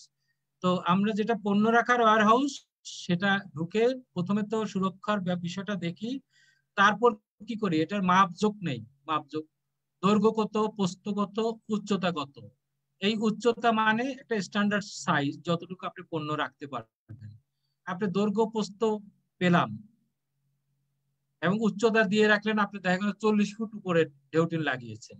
এখন আপনি তো দাবি করতে পারবেন না যে আমাকে 40 ফুটের উচ্চতা গুনতে হবে, না 40 ফুটের উপরে আপনি মাল রাখতে পারবেন না যদি আপনার ওখানে মাল রাখার ওই ব্যবস্থা না থাকে। তাহলে আমি মোটামুটি একটা দৈর্ঘ্য প্রস্থ আর উচ্চতা একটা স্ট্যান্ডার্ড, যতটুকু আপনি মাল রাখতে সক্ষম হন সেই পরিমাণ আমি এটাকে ক্ষেত্রফল বের করব, দৈর্ঘ্য প্রস্থ উচ্চতা। যা জমবে সেখান থেকে 10% বাদ দিব। 10% এই কারণে বাদ দিব যে বন্ডেড ওয়্যারহাউসের মধ্যে আপনার পণ্য ঢুকানো বের করানোর জন্য চারিদিকে বা পণ্যের মাঝখানে একটু জায়গা রাখতে হয়, এই জন্য 10% জায়গা বাদ দিতে হয়, যাতে স্মুথলি পণ্য উপকরণ ওর ভিতর থেকে ঢুকাতে পারে, বের করতে পারে। তাহলে দৈর্ঘ্য প্রস্থ উচ্চতা নিলাম, নেয়ার পরে কি করব, একটা ঘনফুট আমি পেয়ে গেলাম। এখন একটা নর্মাল কন্টেইনারের ঘনফুট আমরা করি 8.5 ফিট, 20 ফিট আর 8 ফিট। একটা কন্টেইনারের ঘনফিট জমে 1360 বর্গ ফুট। এই ফুট দিয়ে ওই আপনার যে জমলো দৈর্ঘ্য প্রস্থ উচ্চতা যতটুকু আপনি মান রাখতে পারবেন 10% বাদ দিয়ে, কিন্তু 10% কেন বাদ দিলাম, স্মুথলি চলাফেরার জন্য। তাহলে যতটুকু জমেছে ওইটাকে আপনার এই 1360 দিয়ে ভাগ দিবেন, তাহলে বোঝা যাবে আপনার এই গোডাউনের মধ্যে কত কন্টেইনার পণ্য রাখা যাবে। এইবার আমরা একটা লাইসেন্স দেওয়ার সময় একটা ধারণা করি যে এমন স্ট্যান্ডার্ড সাইজের একটা কন্টেইনারে 8 ফিট, 8.5 ফিট হাইট আর লম্বা 20 ফিটের কন্টেইনারের মধ্যে 12 মেট্রিক টন পণ্য রাখতে পারি। তাহলে আমরা বুঝে যাব আপনার দৈর্ঘ্য প্রস্থ উচ্চতা দিয়ে গুণ করে 10% বাদ দিয়ে ওর মধ্যে কতটুকু পণ্য, কয় কন্টেইনার পণ্য জমবে, দ্যাট ইজ কয় কন্টেইনার পণ্য রাখতে পারবেন। যতটুকু রাখতে পারবেন এট এ টাইমে অতটুকু পণ্য আপনি আনতে পারবেন, দ্যাট ইজ আপনার বন্ডের এককালীন ক্যাপাসিটি অতটুকুই। যেটা আমি বলছিলাম যে আপনাকে পণ্যের জন্য 1/3 মানে দ্যাট ইজ 44 টনের 3/1 15 টনের মতোই ধরি আমি, 15 টন আনতে পারবেন। এখন আপনার গোডাউনটার ক্ষমতা, ধারণ ক্ষমতা দৈর্ঘ্য প্রস্থ উচ্চতা দিয়ে দেখা গেল যে আপনার 10 টন বা 12 টন। তাহলে এখন আপনি এট এ টাইমে আপনার 1/3 15 টন আনতে পারবেন না, কারণ আপনার পণ্যটা নিয়ে বন্ডেড ওয়্যারহাউসের ভিতরে রাখতে হবে, বাইরে রাখার কোনো আইন অনুযায়ী সুযোগ নাই। তাহলে আপনার ওয়্যারহাউসের ক্ষমতা আছে 10 টন বা 12 টন, আপনি এট এ টাইমে 15 টন পণ্য আপনার যদি ওই 14/2008 অনুযায়ী এককালীন আনার সুযোগও থাকে, কিন্তু এই ক্ষেত্রে আপনি আনতে পারবেন না। কি জন্য পারবেন না, আপনার গোডাউনের ধারণ ক্ষমতা নাই। এই আদেশে বলেছে এই দুটার মধ্যে যেটি কম, হ্যাঁ যেটি কম, যদি দেখা গেল যে আপনার যদি গোডাউনের ক্ষমতা আছে 16 মেট্রিক টন, আপনি 1/3 পরে 15 মেট্রিক টন আপনি 15 নিয়ে আসছেন, তাহলে আপনার এই দুইটার মধ্যে যেটি কম 15 কম, তাহলে 15টা ওই 16 মেট্রিক টন গোডাউনের মধ্যে ঢুকবে। আপনার ওয়্যার হাউসের ধারণ ক্ষমতা 20 টন, কিন্তু আপনাকে আমি দিয়েছি মাত্র 15 টন। সারা বছরে যে 44 টনের 3/1 এক সময় আনতে পারবেন 15 টন বা 15 টনের একটু কম, এইটা আপনার ওই 20 টনের ওয়্যার হাউসের মধ্যে ঢুকবে, তাহলে এটা আপনি আনতে পারবেন। কিন্তু ওয়্যার হাউসের ধারণ ক্ষমতা যদি আপনার এককালীন যে আনার যে সক্ষমতা তার চেয়ে কম হয়ে যায়, সেই ক্ষেত্রে আপনার ওয়্যার হাউসের যতটুকু ধরবে সেইটুকু পণ্যই আপনাকে এট এ টাইম আনতে হবে। এখন কি হলো, আপনাকে লাইসেন্স দিলাম, আপনি পণ্য উপকরণ এনে ওর ভিতরে এলসি খুললেন, এলসি খুলে এনে ঢুকালেন, ঢুকাই এবার ব্যবহারের বিষয়টা আছে। এইবার কি করবেন, আপনি যখনই লাইসেন্স পেয়ে গেলেন, উদাহরণস্বরূপ বলছিলাম যে আপনার ওই যে এলডিপিই আপনি পলিব্যাগ তৈরি করেন, এখন পলিব্যাগ তৈরি করতে কি পরিমাণ কাঁচামাল খরচ হবে এইটার আপনার একটা ডেডো থেকে আপনার একটা সহগ নিয়ে আসতে হবে। ডেডো একটা সহগ জারি করে স্ট্যান্ডার্ড সহগ 2 বছরের জন্য আপনার প্রতিষ্ঠান, প্রতিটা বন্ডেড ওয়্যারহাউস প্রতিষ্ঠানের বিপরীতে একটা সহগ থাকে, তাহলে আপনার জন্য সহগ যেটা থাকবে সেই সহগ অনুযায়ী কোন সাইজের পলিব্যাগে কতটুকু র মেটেরিয়াল লাগবে অপচয় সহ সেটা উল্লেখ থাকবে। সেই অনুযায়ী যখনই আপনার পণ্য এনে গোডাউনে রাখলেন, ফ্যাক্টরিও চালু একদম ঠিক আছে, এখন আপনি যখনই কোনো কারো কাছ থেকে কার্যাদেশ পাবেন তখনই এইবার বন্ড কমিশনারেটে যাবেন, ওই কার্যাদেশের বিপরীতে কত পরিমাণ আপনার পলিব্যাগ তৈরি করবেন এবং সেই পলিব্যাগ উৎপাদন করতে কি পরিমাণ এলডিপিই চিপস লাগবে, সেই চিপসটাই আপনি ওখান থেকে বন্ড কমিশনার থেকে আপনার অনুমোদন করাই নেবেন, দ্যাট ইজ ইউপি পাস করাই নেবেন, ইউটিলাইজেশন পারমিশন নিয়ে নেবেন সহগের সাথে হিসাব করে। আর আপনার কার্যাদেশের সাথে হিসাব করে এবং এটার সাথে যে কার্যাদেশ পেয়েছেন সেই কার্যাদেশ মূল যে ইউডির বিপরীতে পেয়েছেন সেটা সবকিছু যাচাই বাছাই করে বন্ড কমিশনারেট একটা আপনাকে ইউপি ইস্যু করবে। সেই ইউপি অনুযায়ী আপনি পলিব্যাগ বানাবেন, পণ্য খরচ করবেন, এইবার যার কাছ থেকে অর্ডার পেয়েছেন তাকে সরবরাহ করবেন। এইভাবে আপনি এটাকে বারবারই এর মধ্যে পণ্য ঢুকাবেন, উৎপাদন ইউপি নেবেন, উৎপাদন করবেন, এক্সপোর্ট করবেন। এক্সপোর্ট করবেন মানে আপনার যার কাছ থেকে কার্যাদেশ পেয়েছেন সরাসরি রপ্তানি করেন তাকে দিবেন। এই তাহলে কি হলো, প্রথমে আপনার লাইসেন্স পেলেন, লাইসেন্স পাওয়ার পরে এলসি খুলে পণ্য উপকরণ আনলেন, ঢুকালেন, ইউপি নিলেন, খরচ করলেন, এক্সপোর্ট করলেন, আপনার ডলার এসে গেল। এইভাবেই চলতে থাকবে সারা বছর। ওই 44 টন এইভাবে আনবেন, 44 টন পণ্যই পুরো বছর ধরে এইভাবে অল্প অল্প করে ঢুকাবেন, উৎপাদন করবেন, ইউপি নেবেন, উৎপাদন করবেন, সাপ্লাই দিবেন। পুরো বছরেই আপনি 44 টনে আপনাকে দেওয়া হয়েছিল, এর পরের বছরেই আসতেছে আপনার পরবর্তী আপনার প্রাপ্যতা। এই সক্ষমতাটা পরবর্তী কি হবে সেটা নির্ভর করবে আপনার ওই প্রথম বছরের উৎপাদিত পণ্যের উপরে যাচাই বাছাই করবে। যখন এই 1 বছর শেষ হয়ে যাবে তখন কি করবে, তখন আপনার প্রচ্ছন্নের ক্ষেত্রে 15 দিনের মধ্যে বন্ড কমিশনারেটে এসে আবেদন করবেন, আমার যে গত 12 মাসের বিষয়টা আমি ইম্পোর্ট এক্সপোর্ট করেছি সব অডিট করে পরবর্তী বছরের জন্য আমাকে প্রাপ্যতা দিয়ে দেন। তখন তারা 15 দিন মধ্যে আবেদন করলে এই অডিটটা করার তাদের ক্ষেত্রে 3 মাসের একটা সময় আছে। আপনি যদি দ্রুত করে নিতে পারেন আপনার জন্য সুবিধা, নিয়ে আপনি করবেন, পরবর্তী বছরের প্রাপ্যতা নিয়ে আবার ইম্পোর্ট এক্সপোর্ট করবেন। রিভলভিং পদ্ধতিতে এর মধ্যে পণ্য ঢুকবে, উৎপাদন হবে, এক্সপোর্ট হবে, ঢুকবে, উৎপাদন হবে, এক্সপোর্ট হবে, এইভাবে চক্রাকারে ঘুরতে থাকবে। খালি সরাসরির ক্ষেত্রে, গার্মেন্টস এর ক্ষেত্রে তারা সরাসরি পণ্য নিয়ে এসে গার্মেন্টস এ গোডাউনে রাখবে, ওখান থেকে ইউডির বিপরীতে পণ্য উৎপাদন করবে, এক্সপোর্ট করবে। এইটাই বন্ড ফাংশনিংটা আসলে এইভাবেই করে রপ্তানিমুখী শিল্প প্রতিষ্ঠানের ক্ষেত্রে। তারপরে স্লাইডটা কি যাবে না?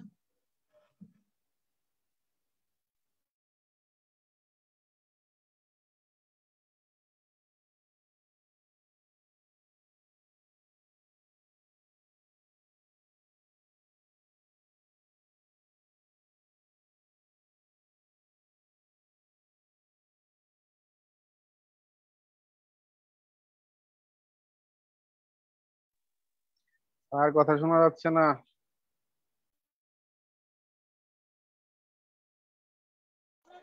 স্যার স্লাইডও চেঞ্জ হয়নি স্যার।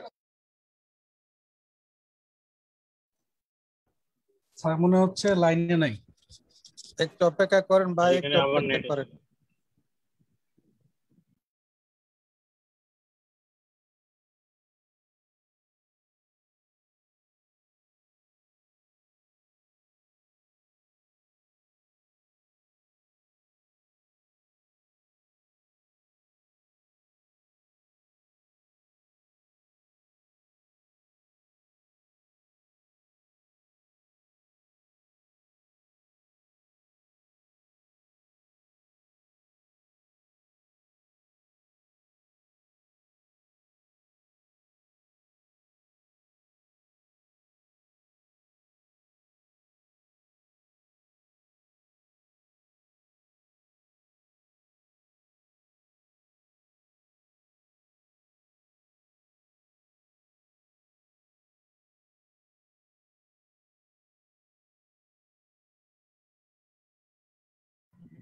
স্যার মিউট হয়ে গেছেন, স্যার এখানে মিউট করা আছে।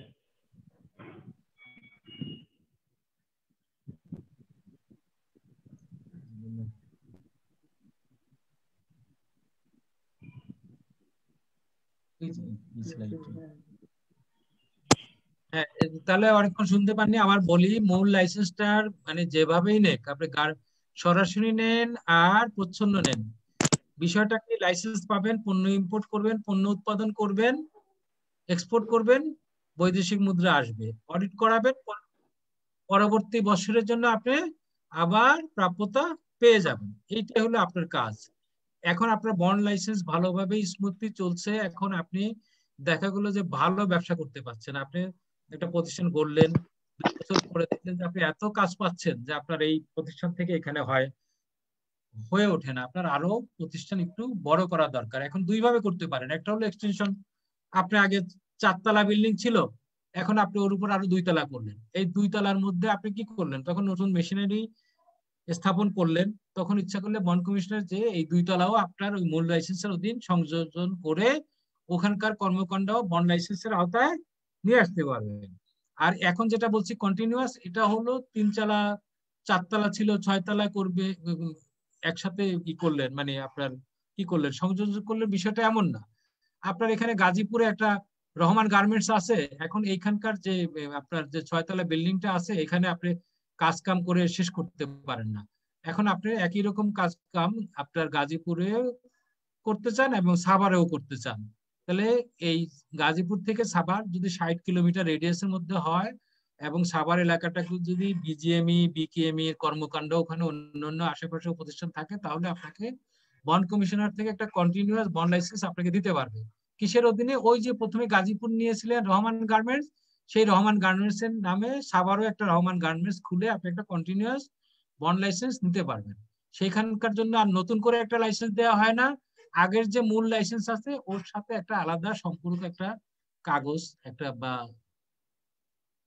লিগ্যাল সাইজের কাগজে আপনার একটা প্রাপ্যতা এবং কি কি পণ্য আনতে পারবেন, কি কি কর্মকাণ্ড আনতে পারবেন একটা অনুমোদন দেয়, সেটা হলো কন্টিনিউয়াস বন্ড লাইসেন্স।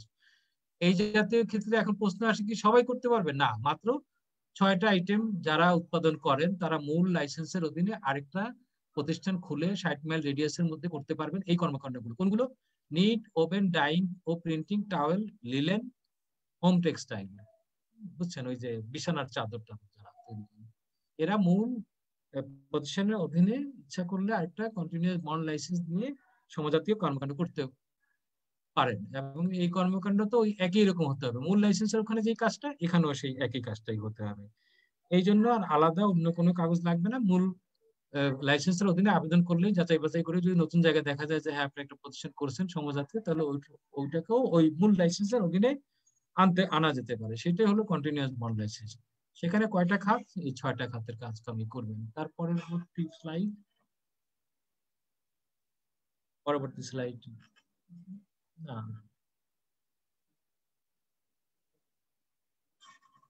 আচ্ছা, লাইসেন্সিং কর্তৃপক্ষ তো বুঝতেই পারছেন এগুলো প্রথমেই বলে ফেলছে, আর এগুলো দরকার নেই। আর লাইসেন্সের মেয়াদ হলো 2 বছর, 2 বছর পরে আপনি আবার আপনার রিনিউ করাবেন, আপনার লাইসেন্সের ফি দিবেন, নবায়ন ফি দিয়ে আপনার যে অ্যাসোসিয়েশন সেখানে সমস্ত কাগজপত্র দিবেন, তারা এটা যাচাই বাছাই করে আপনার এটা বাড়াই দিয়ে লাইসেন্সের মেয়াদটা বাড়াই দিয়ে বন্ড কমিশনারটা কাগজপত্রগুলো থ্রো করে দিবে যে এই যে অমুক প্রতিষ্ঠান আমার সমিতির অন্তর্ভুক্ত, সে 2 বছর শেষ হয়েছে, সে লাইসেন্সের পরবর্তী মেয়াদের 2 বছরের জন্য ফি জমা দিয়েছে এবং তার কাগজপত্র জমা দিয়েছে, তার কর্মকাণ্ড ভালো, এখন আমরা এটাকে করে দিয়েছি নবায়ন করে, আপনারা এটা নবায়নটা করে দিন, তখন বন্ড কমিশনার এটা করে দিবে।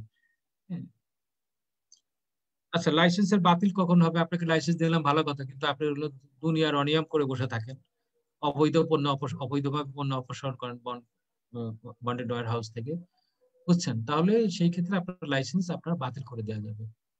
হ্যাঁ, আপনাকে শুনানি দিয়ে বাতিল করে দিতে পারবে, আপনার প্রতিষ্ঠান এই লাইসেন্সটা হেল্ড আপ করতে পারবে, হ্যাঁ, মানে আপনার সাসপেন্ড করে রাখতে পারবে। সেটা হলো কাস্টম আইনের ওই 13 ধারা অনুযায়ী, 13 আপনার 3 আছে, হ্যাঁ, এই বিষয়গুলো আপনার এইরকম অনিয়ম করলে আপনাকে অনিয়মের দায়ে লাইসেন্স আপনার বন্ধ করে দিতে পারবে, আপনার বিল লক করে দিতে পারবে। হ্যাঁ, আর যদি বাতিল আপনি নিজে স্বেচ্ছা করাতে চান, আপনি 5 বছর ধরে ব্যবসা করছেন, এখন আর ব্যবসা করবেন না, এখন আপনি আবেদন করলেন বন্ড কমিশনারটা আমি এতদিন ব্যবসা করেছি আর এখন আর ব্যবসা করবো না, আমি লাইসেন্সটা বাতিল করাতে চাই, আপনার লাইসেন্স আপনাকে ফেরত দিয়ে দিতে চাই, তখন সেই ক্ষেত্রে বন্ড কমিশনটা আবেদন করলে বন্ড কমিশনার মহোদয় আবেদন যাচাই বাছাই করে যদি দেখেন গত 5 বছরে আপনার ইম্পোর্ট এক্সপোর্ট সব যাচাই বাছাই করবে, আপনার কাছে কোনো সরকারি পাওনা নাই, এটাও সব চেক করে যদি দেখা যায় সবকিছু স্বাভাবিক আছে, কোনো কিছুই আপনার কাছে পাবে না, আপনি যা আনছিলেন সেই পণ্যটা এক্সপোর্ট করছেন, আপনার কাছে কোনো সরকারি করাদি জড়িত নাই, তাহলে আপনাকে 1 মাসের শুনানি দিয়ে 30 দিন সময় দিয়ে শুনানি নিয়ে আপনার লাইসেন্সটা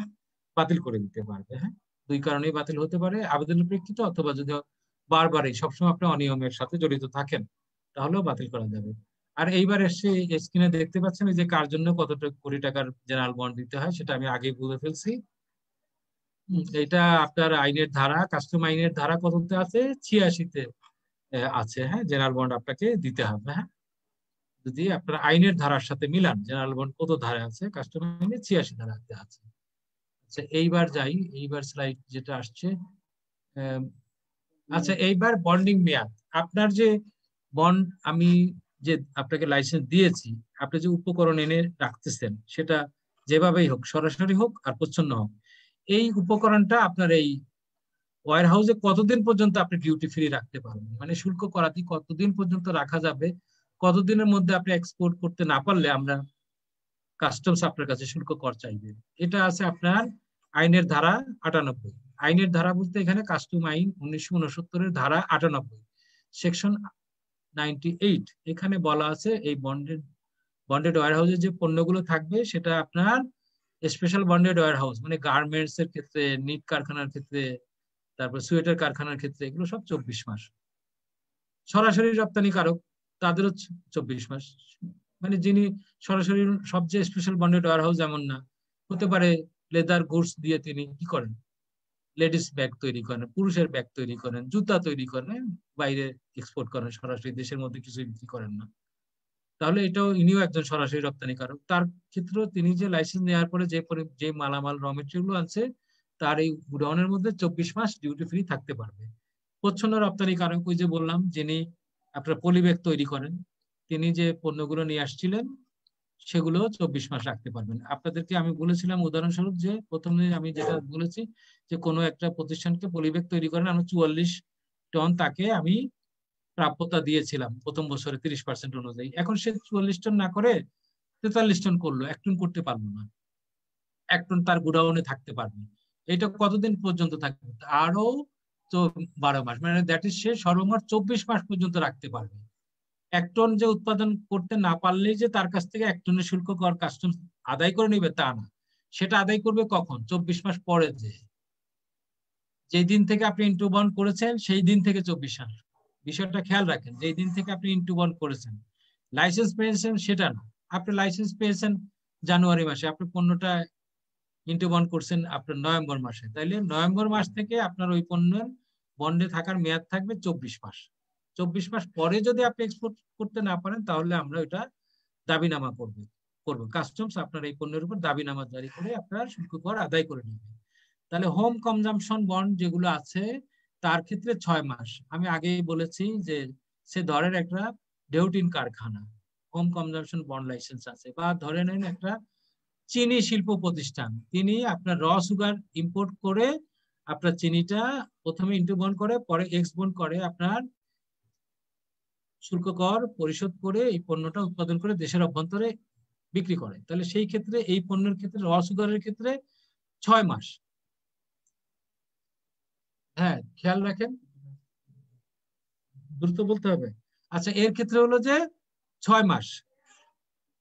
তারপরে আপনার কূটনীতিক ও প্রিভিলেজ ব্যক্তিগণের জন্য যে বন্ডগুলো বলছিলাম, duty free shop, duty paid bond, diplomatic bond, এদের জন্য 12 মাস। এরা 12 মাসের বেশি পণ্য বন্ডে রাখতে পারবে না। জাহাজ নির্মাণ শিল্পের ক্ষেত্রে 48 মাস। এরপরে যদি আপনার যদি পণ্য থেকে যায় তাহলে 3 মাস কমিশনার মহোদয়ের কাছে আবেদন করতে পারবেন। কোনো কোনো ক্ষেত্রে 6 মাস পর্যন্ত করা যাবে। এই যে যেমন স্পেশাল বন্ডেড ওয়্যার হাউস, সরাসরি প্রচ্ছন্ন, এরা 6 মাস আবেদন করলে কমিশনার মহোদয় যদি দেখেন যে ওই পণ্যের গুণগত মান নষ্ট হয় নাই, তাহলে 6 মাস আপনার মেয়াদ বর্ধিত করতে পারবেন। তারপরে যদি আপনি না পারেন তাহলে আর মেয়াদ বর্ধিত করা যাবে না, ওই পণ্যের শুল্ক করা দিয়ে আদায় করতে হবে। হ্যাঁ, আর কিছু কিছু ক্ষেত্রে আছে আপনার ওই যে 3 মাস, হ্যাঁ, কমিশনার 3 মাস কমিশনের পরে বোর্ডে আপনি আবেদন করে বাড়াতে পারবেন। তারপরে আর কোনো অবস্থাতে আপনার কোনো অজুহাত খাটবে না, আপনার ওই পণ্যের শুল্ক করাদি আদায় করতে হবে, আপনাকে মুদ্রাগত শুল্ক করাদি দিতে হবে। এটা আপনার ধারা 98-তে বলা আছে। কথাগুলোই তো বললাম এতক্ষণ, বলেছি।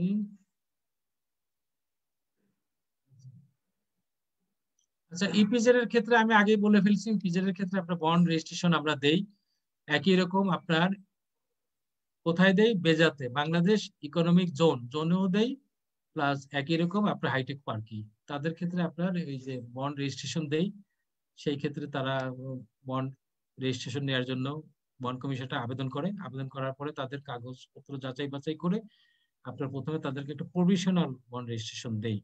কারণ ইপিজেড এর ক্ষেত্রে অনেক সময় দেখা যায় কি ইপিজেড এর প্লট গুলো তারা ভাড়া নেন, অথবা একটা ফ্যাক্টরি বানানো ফ্যাক্টরি একটা বেবজা থেকে বা বেজা কর্তৃপক্ষ থেকে নেন, নেয়ার পরে তারা কি করে সাথে সাথেই উৎপাদনে যেতে পারেন না। তারা প্লট যিনি নিলেন তিনি প্লটের উপরে কি করতে হয়, তার স্ট্রাকচার করতে হয়, প্রি ফ্যাব্রিকেট বিল্ডিং করুক আর বিল্ডিং এই করুক, তাকে অনেকটা সময় লাগে। করার পরে তারপরে সে সমস্ত সবকিছু ফ্যাক্টরি তৈরি করার পরে তারপর মেশিনারি সেট আপ করে, তারপরে মূল লাইসেন্সের জন্য আসে, সরি রেজিস্ট্রেশনের জন্য আসে। তো সেই ক্ষেত্রে আমরা প্রথমে একটা প্রভিশনাল বন্ড রেজিস্ট্রেশন দেই, তারপর সে ফ্যাক্টরি করলো, তারপর তার আবেদনের প্রেক্ষিতে যাচাই বাছাই করে পরবর্তীতে আপনাকে পার্মানেন্ট বন্ড রেজিস্ট্রেশনটা দেই ইপিজেড, বেজা এবং হাইটেক পার্কের ক্ষেত্রে। এই বিষয়টাই ইপিজেড আর ওই বেজা আর ওই সবগুলোর উদ্দেশ্য একই, বন্ড ব্যবস্থাপনার যে উদ্দেশ্য, যে বৈদেশিক মুদ্রা আহরণ, লোকজনের করা, কর্মসংস্থান, হ্যাঁ, দেশের অর্থনৈতিক উন্নতি, এই কাজগুলোই। হ্যাঁ, ইপিজেড এর মধ্যে আপনারা জানেন 3 ক্যাটাগরির প্রতিষ্ঠান হয়, সেই একই রকম ওই বেজাতেও হয়, হাইটেকও হয়। এই ক্যাটাগরি হলো আপনার শতভাগ এই ইনভেস্টটা পুরোটাই বিদেশি ইনভেস্ট 100%, আর বি ক্যাটাগরি হলো আপনার কি 50-50। হ্যাঁ, বিদেশি একজন আছে, আপনি দেশি একজন ইনভেস্টর হলে দুইজনে 50-50 আপনারা ইনভেস্ট করে প্রতিষ্ঠান করতে চান ইপিজেড এ, সেগুলোকে আমরা বি ক্যাটাগরি বলি। আর সি ক্যাটাগরি যিনি পুরো শতভাগই দেশি। হ্যাঁ, এই আচ্ছা, ইপিজেড এর ওই মূল উদ্দেশ্য ওই নরমাল বন্ডের মতো আমদানি রপ্তানি, আর সাব কন্ট্রাক্টের মধ্যে সে ইচ্ছা করলে দেশের অভ্যন্তরে কাজ করে এনে আবার নিয়ে যেতে পারে। এই আবার আমরাও কেউ দেশের অভ্যন্তরে যে সকল প্রতিষ্ঠান আছে তারাও ইচ্ছা করলে ইপিজেড থেকে কাজ করে নিয়ে যাবে, আনা যাবে। এই আর ইপিজেড এর যে বর্জ্য গুলো হয় সেগুলো তারা আপনার দেশের মধ্যে বিক্রয় করতে পারবে, ধ্বংস করতে পারবে বর্জ্যগুলো। হ্যাঁ, তারপর কাঁচিমাল মেশিনারি এগুলো আন্তবন স্থানান্তর করতে পারবে, এইগুলো। তো ইপিজেড এর আমদানি, এই যে আপনার তারা কি ইপিজেড আপনি জানেন যে আমদানি করতে গেলে তাদের যে এলসি না থাকলেও চলবে, খালি কি একটা আইপি নিতে হবে, ইম্পোর্ট পারমিট, আর এক্সপোর্টের ক্ষেত্রে এক্সপোর্ট পারমিট। হ্যাঁ, ইপি আর invoice, packing list, BL, master LC যা থাকে অন্যান্য ইলেভেন্টে সবকিছুই থাকবে স্বাভাবিক। খালি ইপিজেড ক্ষেত্রে আইপি নিতে হয়, বেজার ক্ষেত্রে আইপি নিতে হয়, হাইটেক পার্কের ক্ষেত্রে আইপি নিতে হয় ইম্পোর্টের ক্ষেত্রে, আর এক্সপোর্টের ক্ষেত্রে ইপি নিতে হয়। এই আর মূলত কর্মকাণ্ড সবই এক।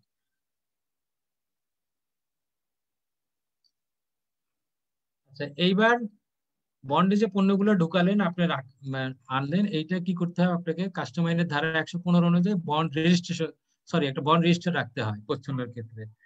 আর ইসের ক্ষেত্রে সরাসরি ক্ষেত্রে তার তথ্যগুলো ইসে থাকলেই হলো, ফ্যাক্টরিতে থাকলেই হলো, সেটা কম্পিউটারাইজ হোক আর নর্মালি সংরক্ষণ করুক বা খাতাপত্রে এন্ট্রি দিয়ে রাখলেও চলবে। কিন্তু আপনার পণ্যের ক্ষেত্রে একটা বন্ড রেজিস্টারে থাকতে হয়, সেখানে কি করতে হয় এন্ট্রি বন্ড করতে হয়। আর যখনই আপনি কার্যাদেশ পাবেন, ইউপি পাবেন, এক্সপোর্ট করবেন, তখন আপনাকে কি করতে হবে, এক্সপোর্ট করতে হবে, এই বিষয়টা। আর সাব কন্ট্রাক্টের কাজটা যে যখনই আপনি করাতে নেবেন, যার কাছ থেকে আপনি করায় আনবেন তার সাথে কিছু চুক্তিবদ্ধ হতে হয়, সেই চুক্তিবদ্ধ কাগজপত্রগুলো দিতে হয়, বুঝছেন, যে সেটা যেভাবে হোক, বেজার সাথে লোকালি হোক আর লোকালির সাথে বেজা হোক, আর লোকাল টু লোকালে করা হোক, সমস্ত দলিলাদি দিতে হয় যার সাথে কন্ট্রাক্ট করতে হয়। তারপরে এই কন্ট্রাক্টের দলিলাদি দিলে তারপরে কাস্টমসের আবেদন করলে তারপর আপনাকে এই কাজটা করার জন্য অনুমতি দেয়। এই বর্জ্য ব্যবস্থাপনা এটা দেখে নিয়ে আপনি খুব একটা জড়িত না। বন্ড টু বন্ড ট্রান্সফার, এই ইপিজেড থেকে আপনি বাইরে এনেও কাজ করে নিতে পারবেন, আবার বাইরে থেকে ইপিজেড নিয়েও কাজ করে নিতে পারবেন। এই জাস্ট অনুমতিগুলো, কাগজপত্র এবং দুইজনের চুক্তিপত্র, অনুমতিগুলো নিয়েই আপনাকে এই কাজগুলো করতে হবে। হ্যাঁ, এই আর কিছু না। তারপরে এইবার কত বাজে, প্রশ্ন উত্তরের দিকে যাব নাকি আরো কিছু বলবো? আমাদের সাথে যোগাযোগ করলে হবে। আচ্ছা, ঠিক আছে, থ্যাংক ইউ। ঠিক আছে, স্যারকে ধন্যবাদ জানিয়ে এবং সবাইকে ধন্যবাদ জানিয়ে আমাদের আজকের ক্লাস এখানে শেষ করতেছি। আল্লাহ হাফেজ। আচ্ছা।